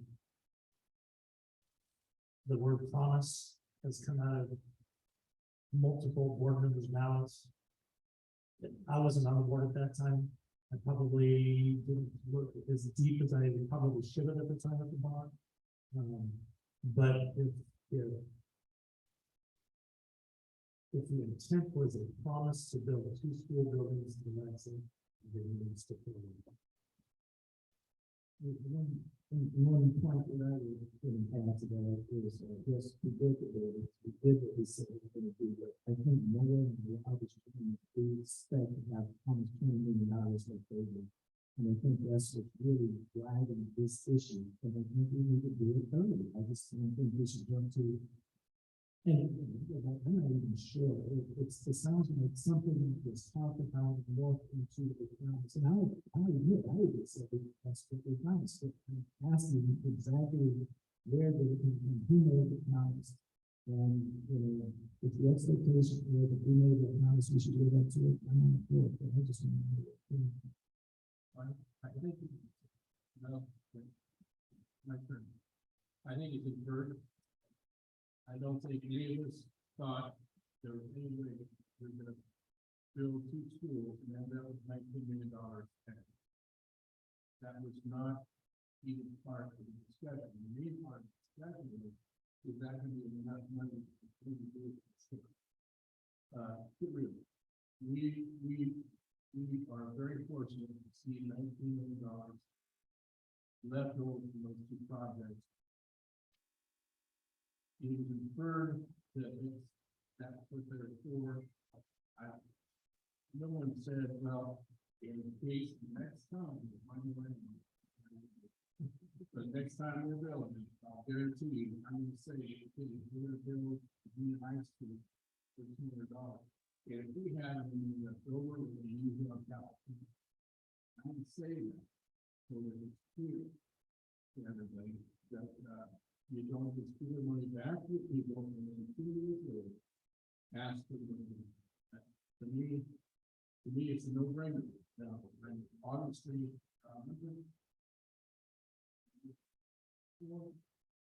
fine, but, we have told you,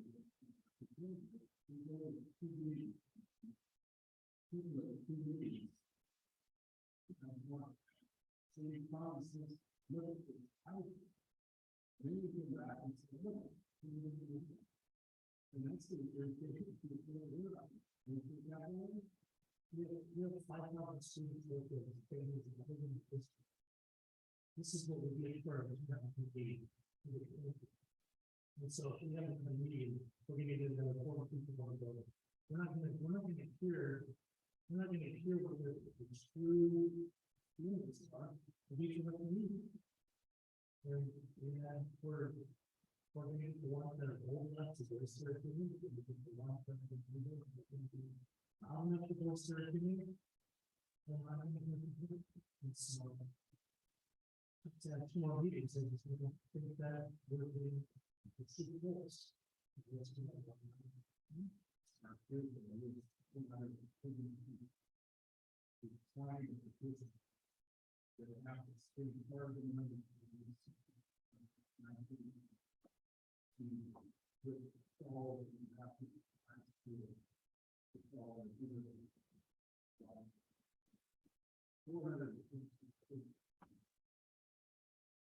I have not seen anything like it before. You and other people do it.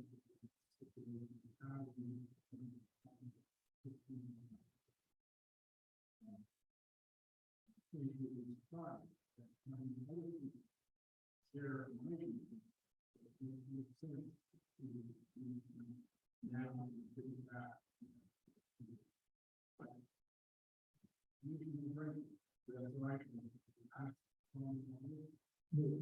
Now, this is more this is for historical reference here. These are the numbers for this. Community plan. It's where the people will show up and see it. That's the best way to do it. Oh, that's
So we need a really small group of external citizens. Representative authorities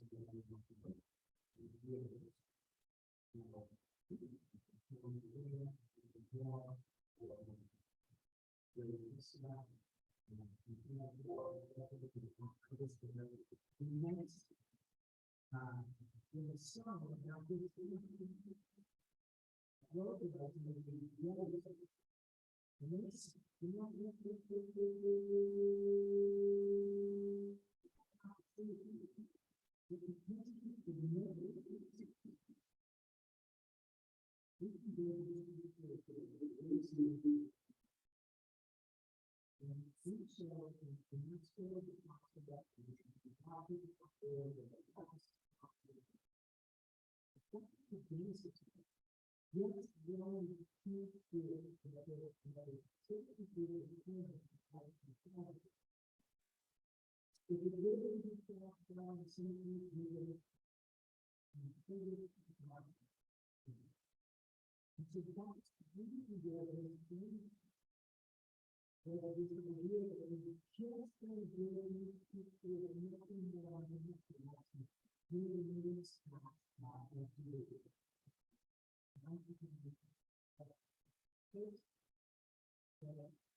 letter to the board, and actually, I think you read it to the board during the public comment period in the meeting following the successful passage of the bond.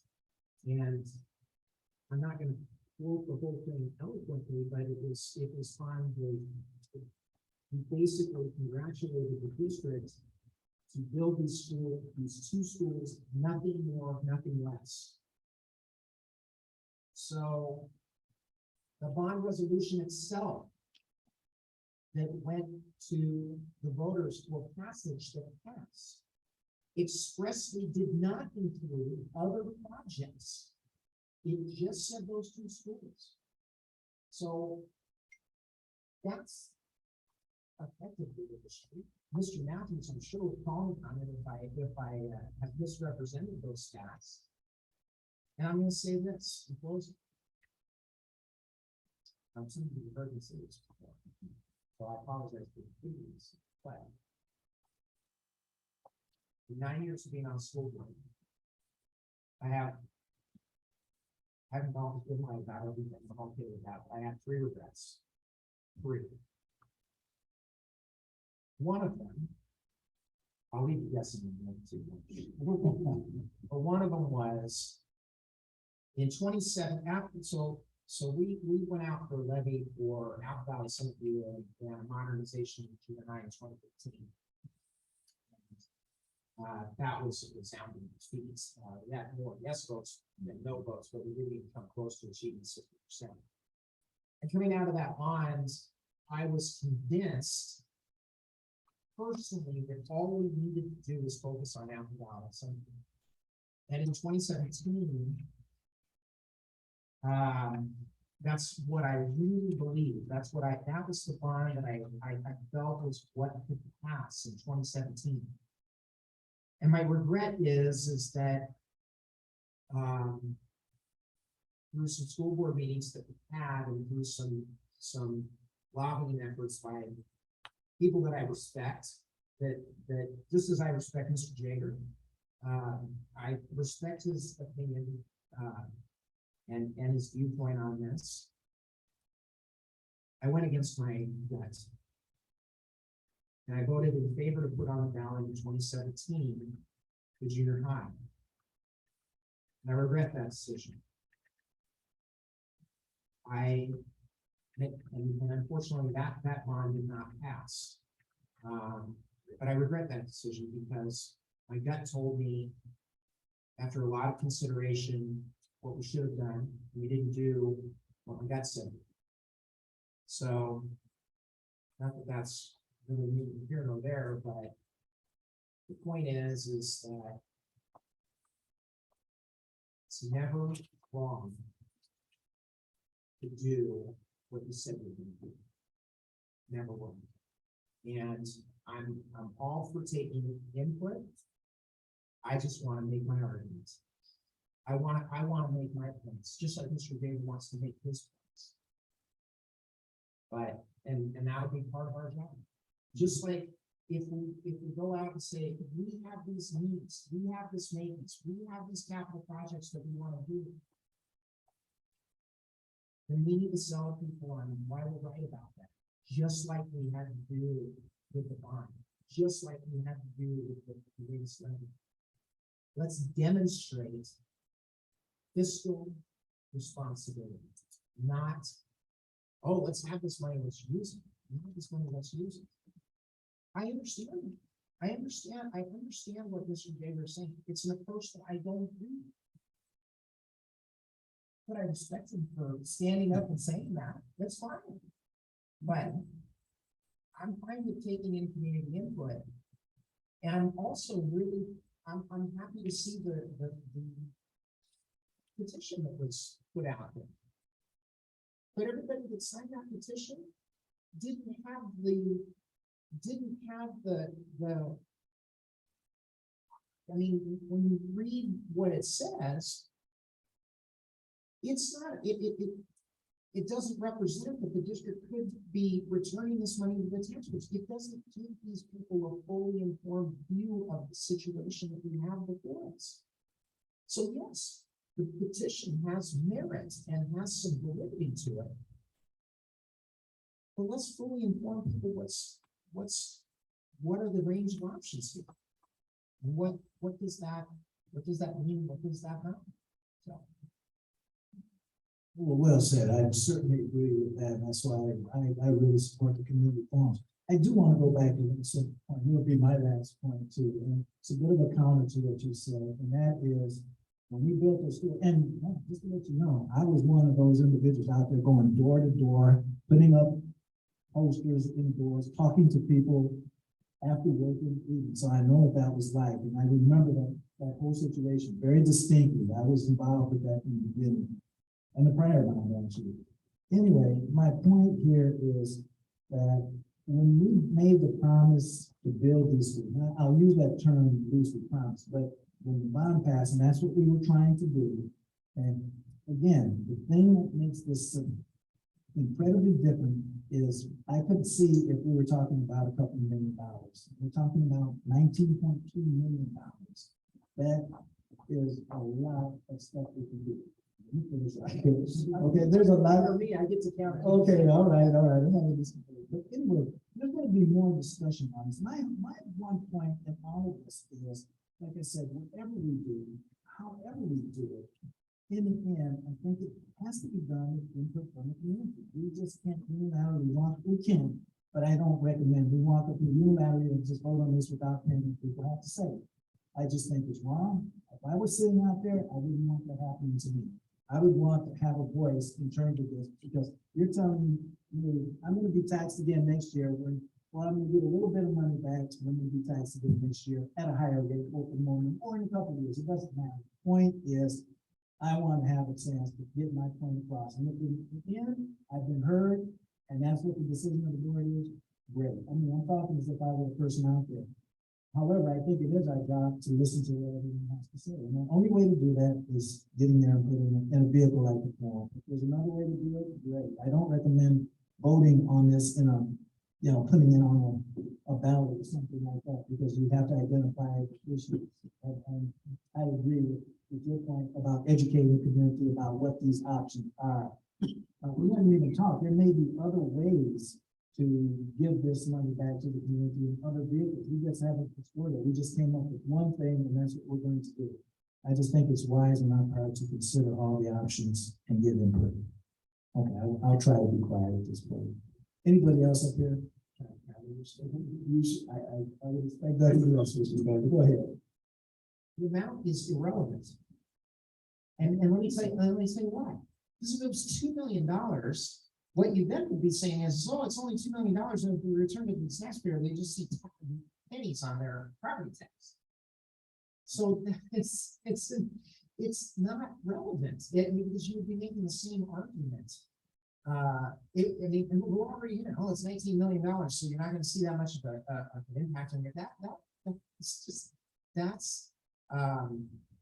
it's just, to me, it's not relevant, and I do want to be clear. I'm all for having community forums and taking input.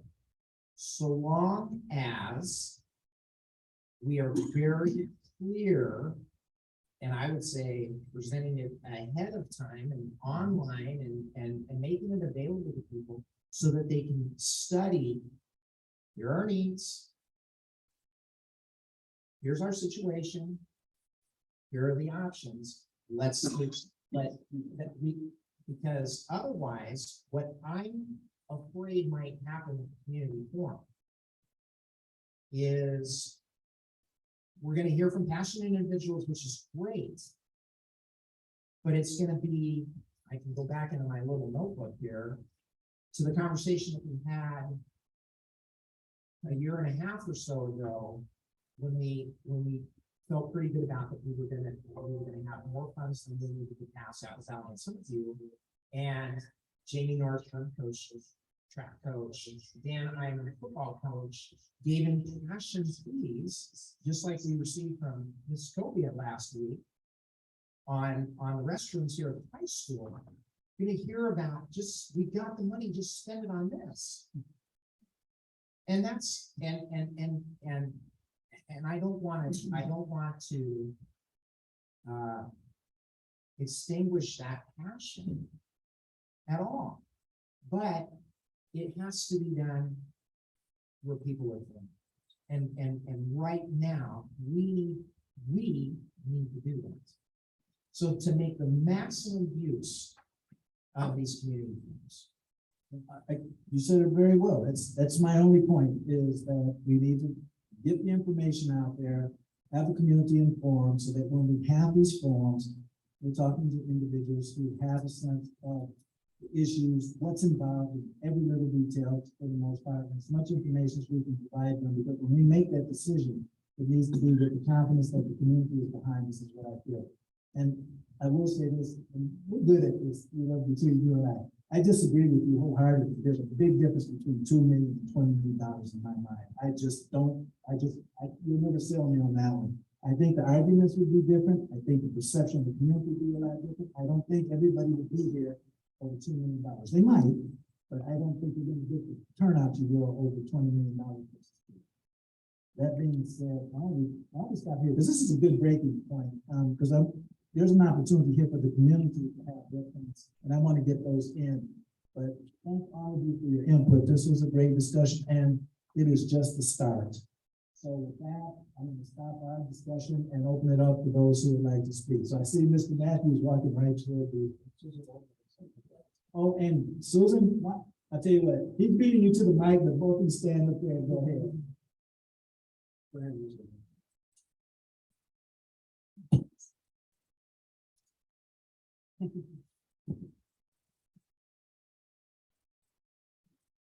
I'm going to say the same thing. I've been here longer than some of you might have been in this district and around some of you. And I can't remember the dates of different bonds, but we tried to run one with the high school and some of you attached at one time. And it broke my heart, but I said, pull some of you off because we won't pass that bond. So we'd had extra money and we pulled it off because we tried to pass it, it didn't pass. And I said, we needed the high school at that time. We were okay. It was the elementary building, we were okay in some of you. But if we had extra money, I wouldn't have said, go start doing stuff to some of you, because we have been doing intentional things with all these bonds the last, whatever that is, 20, 25 years, because we're having problems passing them for whatever reason. I have my ideas in my head. I'm going to say a couple things first. That money means nothing to me. I don't need the $300. So this is not over the money. This is over a promise that we made to people. I will always vote for a bond and levy, always, no matter what, even if I don't agree with it. But we also ran I didn't think the junior high should be on it, but I was there that night because I'm almost always there. And it was just like, hey, we should add this to it. I didn't think it would pass that junior high on because for some reason, people want to know what is done intentionally. And we intentionally said it was for those two buildings. And the 20 million does make a difference because here's what I'm thinking in my head, because I sit here and like, let the wheel spin and think, what is everybody gonna think out there? Are they gonna think next time we run another bond? Because we're gonna need to. Some of these hold pretty close, and you know, we're gonna need to run one for a 7th elementary school at some time, and I assume a whole new junior high. And then I think this time we say, wow, we were very conservative, we have this money, we can give it back to the people. Next time, they're probably gonna think, what are you gonna do? Try to overrun this bond for $30 million so you have money and then turn and spend it on things? I think you need to think about that too. All those things on that list, I think are great things and that need to be done, just not with this money. Because that's what would be running through my head. I would vote. So I'm just trying to think about what other people would think. And if they said, hey, you're 20 million over, are you gonna try to run it? We didn't intentionally do that. I understand that. It's just circumstances, economics happen. But I think people would think that. And we intentionally ran it for 2 exact schools, because I was also at the meeting where we talked about adding, what did we add? Because I'm one of those classrooms, 4 classrooms. We could add 4 or 8, something like that. And we decided we couldn't add 8 at some of you. The lot is different. And then somebody said, oh, could we do the 8 at Apple Valley? Then the forum, we said absolutely 100% no, because it had to be 2 identical buildings except for playground, because our properties are so different. But they had to be the same, because that's what we promised the voters. We could not change it. So in the next time you run we want to run a bond, put in that bond that if we have money left over, we will use it on capital events. Because besides the word promise, to me, that one of my own kids strive for, and students, is integrity. And I think we're gonna lose some integrity if we just do something we did not promise those voters, which was those 2 schools. I'd love to spend the $20 million. It's not our money to spend. And again, the forum you're gonna get, we've had lots of people come to forums and they're using really hot topics, like moving the 6th graders, all of that configuration. It's not this. I don't think this is gonna be that hot a topic. Maybe we'll get 50. That's not a good representation to make this decision about not giving the money back. And you're not, how many people voted? I don't know, how many people voted? 8,250. You won't even come close. I think you're right, I'm sorry, for the bond, 8,612. Yeah, you won't come close. So there's a lot of people in this community that send their kids to the school and they deserve to, and they deserve everything, but their voices aren't gonna be heard because their voices are never gonna be heard. They're just gonna go on with their daily life. And we do need to pass things in the future. And we have had difficulty in it. And sometimes I think it's embarrassing that we don't pass things when we get lower valley schools that pass. We get schools that are really in poverty districts that don't pass. And we can't. And we have some of the richest land and housing in this valley. So something isn't connecting with people. And I think that once we make a promise, we need to stick to that promise, regardless of the money, because it's integrity, it's our dignity to these people that are in here. Nothing to do with the money for me, nothing at all. Don't need the money. That $300 is going to do nothing for my family, except for it'll do something to my integrity and this district if we don't do what we promised to do. Okay, before we take on this, is there anybody in the Zoom who would like to speak? No. No. Okay, next.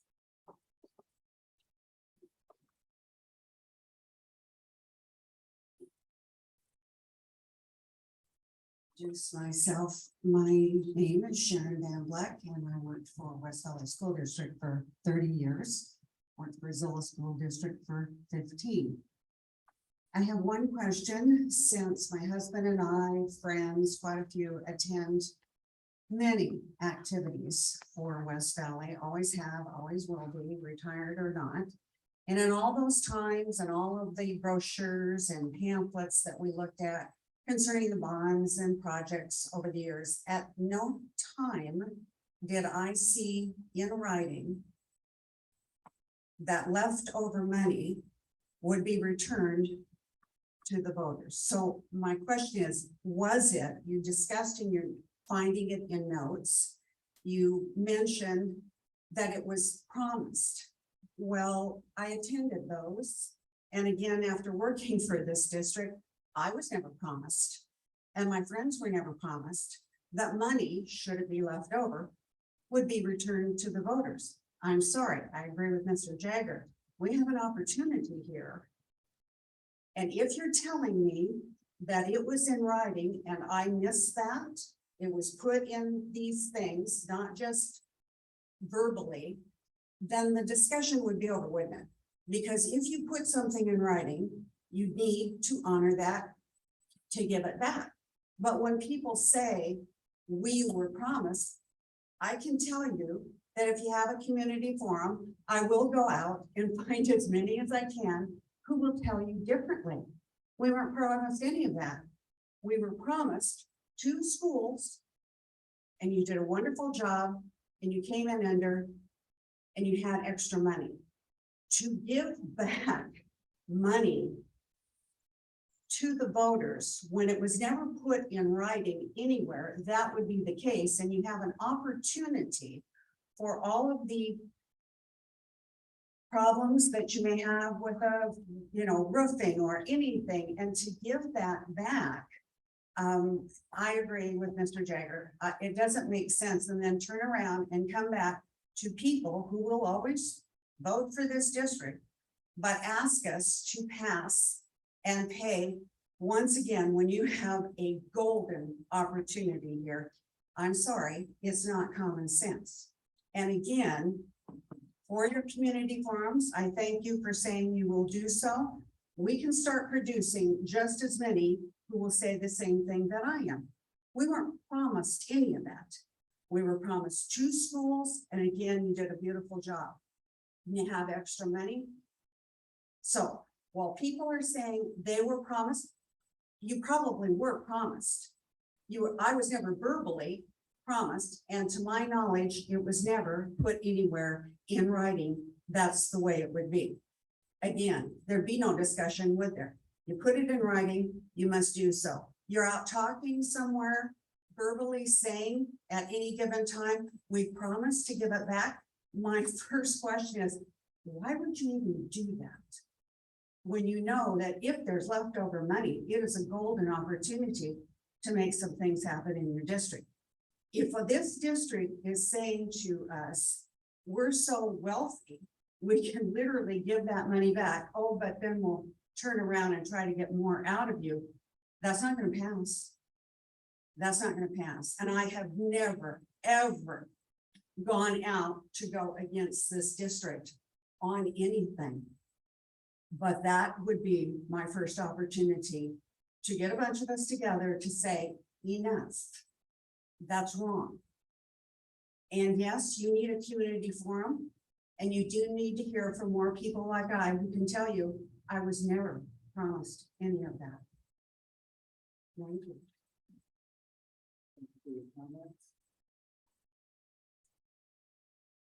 Mr. Matthews.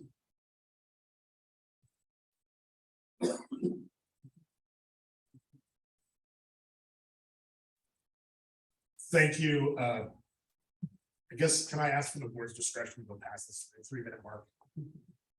Go ahead. Okay. Just give us home time to It's time to dinner. Okay, so I guess I'm going to start by reading for you proposition number 1 from 2006. The Board of Directors of West Valley School District adopted resolution 0602494 concerning the proposition for bonds. Proposition authorizes the district to construct a new high school and make other capital improvements to district facilities and issue $52,300,000 internal obligation bonds on 20-year maturity. So you'll notice the words that I specifically expressed there. Board number, proposition number 1, like proposition number 1. 2019, the Board of Directors adopted resolution 1811-680 concerning this proposition. The proposition authorizes the district to construct and equip a new building to replace Apple Valley Elementary School at its existing site, and to construct and equip a new building to replace Summit View Elementary and construct and equip, at its existing site, and issue $59 million in general obligation bonds. Okay. First of all, the bond resolution adopted by the board was specific. It was specific to 2 buildings at 2 physical locations. Those were promises to the community. There was no and other needs included in the resolution. The board was intentional about that decision.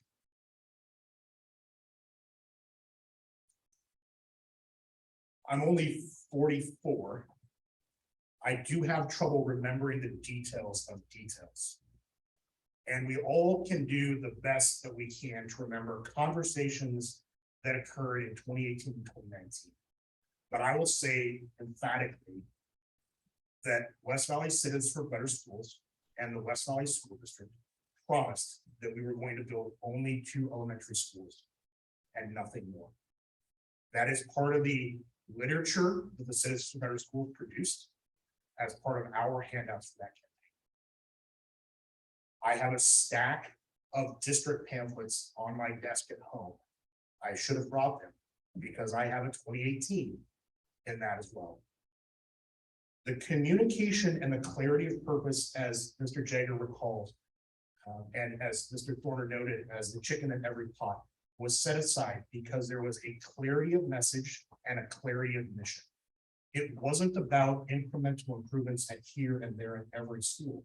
It was about the clarity of 2 buildings and nothing else. Private funding for the athletics was considered at the time. And again, Mr. Jagger, you probably had conversations with the district administration at the time that I wasn't privy to. But my recommendation at that point and my understanding of those discussions is that the privatization, yes, was going to be difficult, but that discussion was being set to the side so as not to disrupt the public campaign related to the 2 elements. Not as though the idea had been thrown out the door or didn't have some possibility of success, but simply so the message was once again clear. Long-range facility planning, as laid out, had a number of goals out of the Teeter Crocker work in 2020. In the 1 to 3 year time frame, and we should all go back and refresh ourselves for that. In the 1 to 3 year time frame were discussions around the current programming at the middle level campus. There were conversations about localized evaluations of buildings and effectively a lot of planning abilities.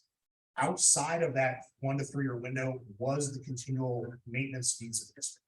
So that was not a priority out of the group of long range planning that was brought together at that time. So it is important. We all recognize it's important. Mr. Connolly and I have not had any opportunity to discuss the current maintenance list or backlog of maintenance. So I can't speak to that. Again, it was an important element of the long range facilities planning, but it was not the element of the plan. It was one of, I believe, 7 or 8. Again, important to the long-term management of the facilities, but it wasn't the big star on top. It didn't get the highest grade. So between Mr. Connolly and Mr. McCaskill, they need to build and refresh the plan. One of the things that we want to recognize is all of the work that was accomplished. Yes, prices go up. Yes, new needs are identified, but ultimately, we need to recognize the successes. The list that we generated in 2019 or 2019, I'm sorry, that the district generated in 2018 or 2019 received a $7 million haircut from the replacement of 2 buildings. Right? So those kinds of significant capital improvements simply start to take down some of the costs on the district as a whole. So it's important to have the discussion. It's important to bring this forward. I have a fair number of comments related to last meeting. And I'm going to go through them quickly just to, I guess, identify some highlights here. And so got just a couple quick pages I'm going to go through. Next item on my list is regards to bond oversight committee. Separate from the district as the beneficiary and separate from the West Valley citizens vote yes purpose, the Bond Oversight Committee was established to be independent. As a member of the Facilities Committee and familiar with the members of the design, management, and construction teams, I personally would have enjoyed being a part of the board of the VOC. However, I recognize that independence, free from any shades of conflict or compromise, was critical to the success of the Bond Oversight Committee's mission. I actively encouraged Peter, which he's reminded me of a couple times in the past couple of weeks, to be a member of that committee. And I believe he was joined the committee by incredible, capable, and experienced professionals. The core group who reached the end of the project have experience in finance, management of complex construction projects, planning and design, and as a systems expert for a large public entity. They represent skills and expertise that we should welcome in any project. Last meeting, I was disappointed to see that the board struggled to simply say thank you. Projects can struggle as a result of too much shared experience. While we value the cohesiveness of teams that have worked together, today we talk about general contractors, preferred subcontractors, architects, and project managers. Together, they all share the responsibility of providing a finished building with the common quip of on time and under budget. However, teams need change and new eyes. The Bond Oversight Committee was not created to be a paid member of the team, but to provide outside eyes. Eyes that provide the technical expertise that we would not expect a district to have on staff or board members to provide. They understand their own interests and those of our community of West Valley voters. I'm disappointed again that the school board cannot seem to fully commit to the value of the Bond Oversight Committee. I'm disappointed that the previous administration also did not fully commit to the project. I'm disappointed to hear that a member of the board would actively discourage and seem to undermine the Bond Oversight Committee in the earliest days. The Bond Oversight Committee's purpose was to be independent, an independent community advocate, and an attempt to reestablish trust by our community in the process of funds being used where they can be used effectively and efficiently. I'd hoped that the project's success, publicly recognized, would help to settle past complaints of misused funds or projects not completed.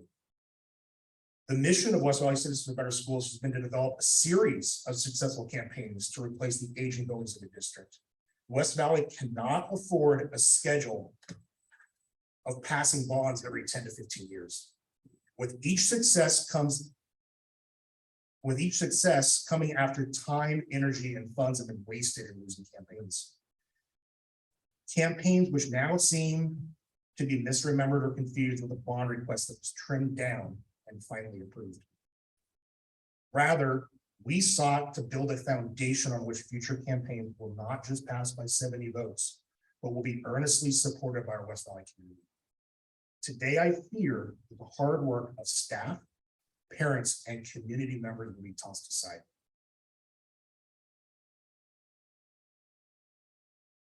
I've touched briefly with Mr. Connolly about the topic of defeasance. The handling of excess bond proceeds is inconsistent with the intent to return taxpayer dollars as was presented in the last board meeting. In round numbers, the existing excess funds were borrowed at 2.5% or 3%. The current estimate is that excess funds may generate 1.2% under the Yakima County's investment fund. This is a net loss to the taxpayers for each and every day that those funds are unreturned. Furthermore, given the current inflationary pressures, dollars in savings are dollars lost to our community. When the example was provided last meeting about excess funds from a home improvement project, the offering board member forgot to mention two important factors. First, he surely would have had to have a conversation with his wife about how he was going to spend that extra money on a new project. And second, there's now 22,000 voters in West Valley that deserve that same conversation. I would ask the board to direct the Davidson and legal counsel to identify a mechanism that efficiently returns excess funds to taxpayers in the most expeditious manner possible. Do not believe that it's appropriate to send all the money back in one event. I think that we need to recognize that under the current tax collection of about $8 or $9 million a year, we could simply turn everybody's capital bond tax collection to zero for 2 or 3 years. So I believe if I looked correctly on my home, that's apparently $700. It's $700 to every member of our community in some manner or another.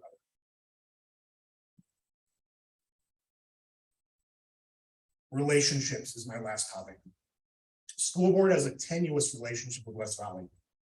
We would all agree that too few members of the public are present at this meeting and too few contact board members to express their support or disappointment. It's critical in these times that the school board fulfills the promises that were made in asking for the 2019 project. Thank you.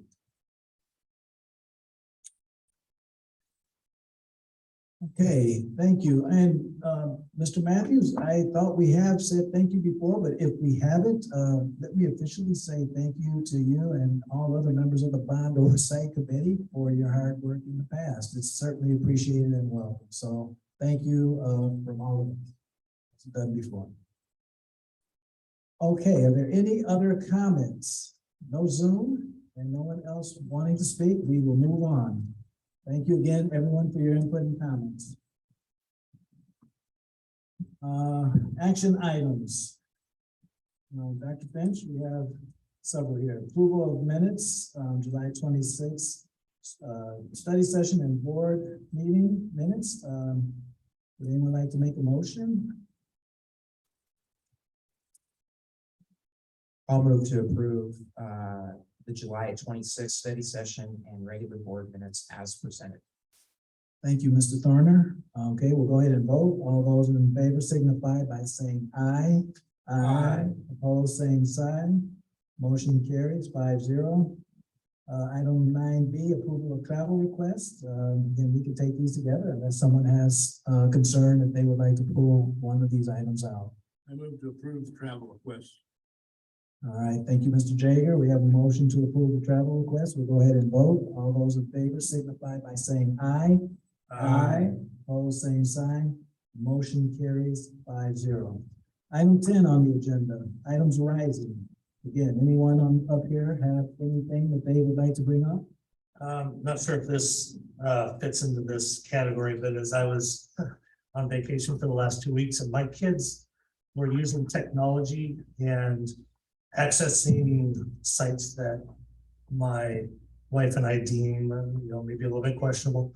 We said that it would be nice for the school district IT department, maybe to put out age appropriate help for families, whether it's high school level, elementary level, so that we can do some research on those to better meet our kids' needs. So again, I don't know if this is the right time to bring this up, but I'd asked Dr. Finch if he could get the ball rolling maybe on that. All right, so I think it would be not just for my family, but I think that would be great for a number of our community's members. All right, thank you for that input. Anyone else? All right, we'll move on to item 11, superintendent's report. That was in writing and just shares all the upcoming professional development we have in the next couple of weeks to prepare for the first day of school. Okay, thank you. Board development, board reports, anyone?